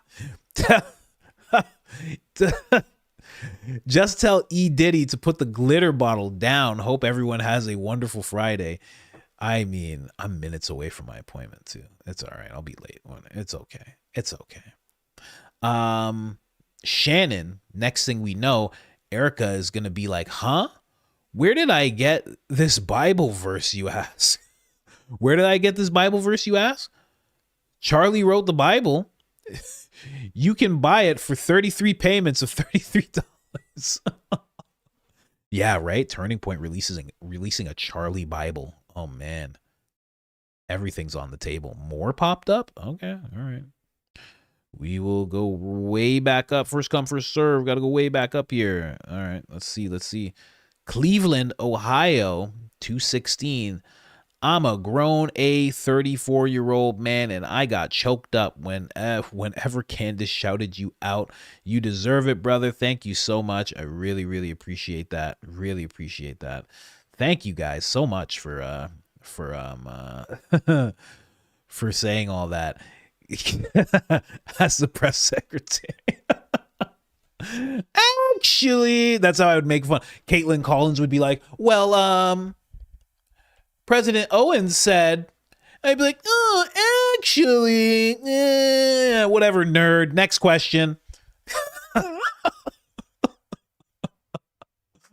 Oh my gosh. Call Me by the Moonlights, college semesters. Oh, okay. Those are college semesters. Yes. That's what I thought. I thought they were all college semesters, and it's like a whole bunch of her education that for some reason she's not bringing up, or at least her time at universities. Maybe she didn't finish. But yes, that makes perfect sense. Graham or Paramount, DOD or DOW. That's basically it. Those are your Caramel Kiss shout out. Those are your choices. There. I love purple things. Go Max. Gonna need some fleet skits of U.S. press secretary. I will, there's a whole bunch of audio that I should just be like shipping over to Fleet. I should just be recording things for like a half an hour at a time. Just be like, here you go. You know, that's what we should, that's if we're going to do a channel together, that's how it should go. I just go for like 30 minutes. And I just give it all to her, and that's it. Yeah. We just go back and forth like Kobe and Shaq. Miss Skelly. Listen, whoever you are, welcome to the crew. Let's keep going here. Autumn Lee Lewis. That's a beautiful name, actually. Jesse on fire as border security. Every day I watch you. Keep it up, Black Poppy. Yeah, that could be a role that Jesse be good at. He's a high octane individual. he needs to move around a lot. He seems like a guy that needs to move around a lot. Yeah. I think he would like that. Welcome to the Mint Daddy crew. Wavy Bodega. Wavia Bodega. That's the name? Caslala. I think me and my husband saw you perform stand-up in Charleston, South Carolina, March 2025. Is that a possibility? If it was, you stood out to us even then. No way that was me. I mean, was it? No, that wasn't me. That wasn't me. There's no way that was me. Because at that time I was knee deep in the channel, and I was really, really focused on getting this thing moving and shaking. Get back. What is this? Shira Unleashed. Get back to work, Matt Walsh. Get back to work. Just wanted to hear you say that. How'd you know I was going to say it like that? I might have just read it normal. I never do that. Tammy Lee, a few days ago, I told you it was time to invite Candace, and you guffawed in my face. It was time to invite, I'm going to assume invite, not invitee, Candace, and you guffawed in my face. Now she's giving you a shout out. Yeah, that was you. Yeah, you were one of the people who were like, yeah, you need to collab with Candace, or she needs to shout you out. You were one of the people. You helped manifest. You helped bring it into existence. The angels heard you. So glad you're seeing the love from all. Thank you so much. Really appreciate that. Whatever your name is. Miss Mistelli, I think. Alaska Pants, shout out to Fleet on her great videos as well. Yeah, shout out to Fleet.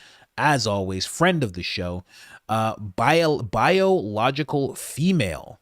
Yeah, that has to be said sometimes.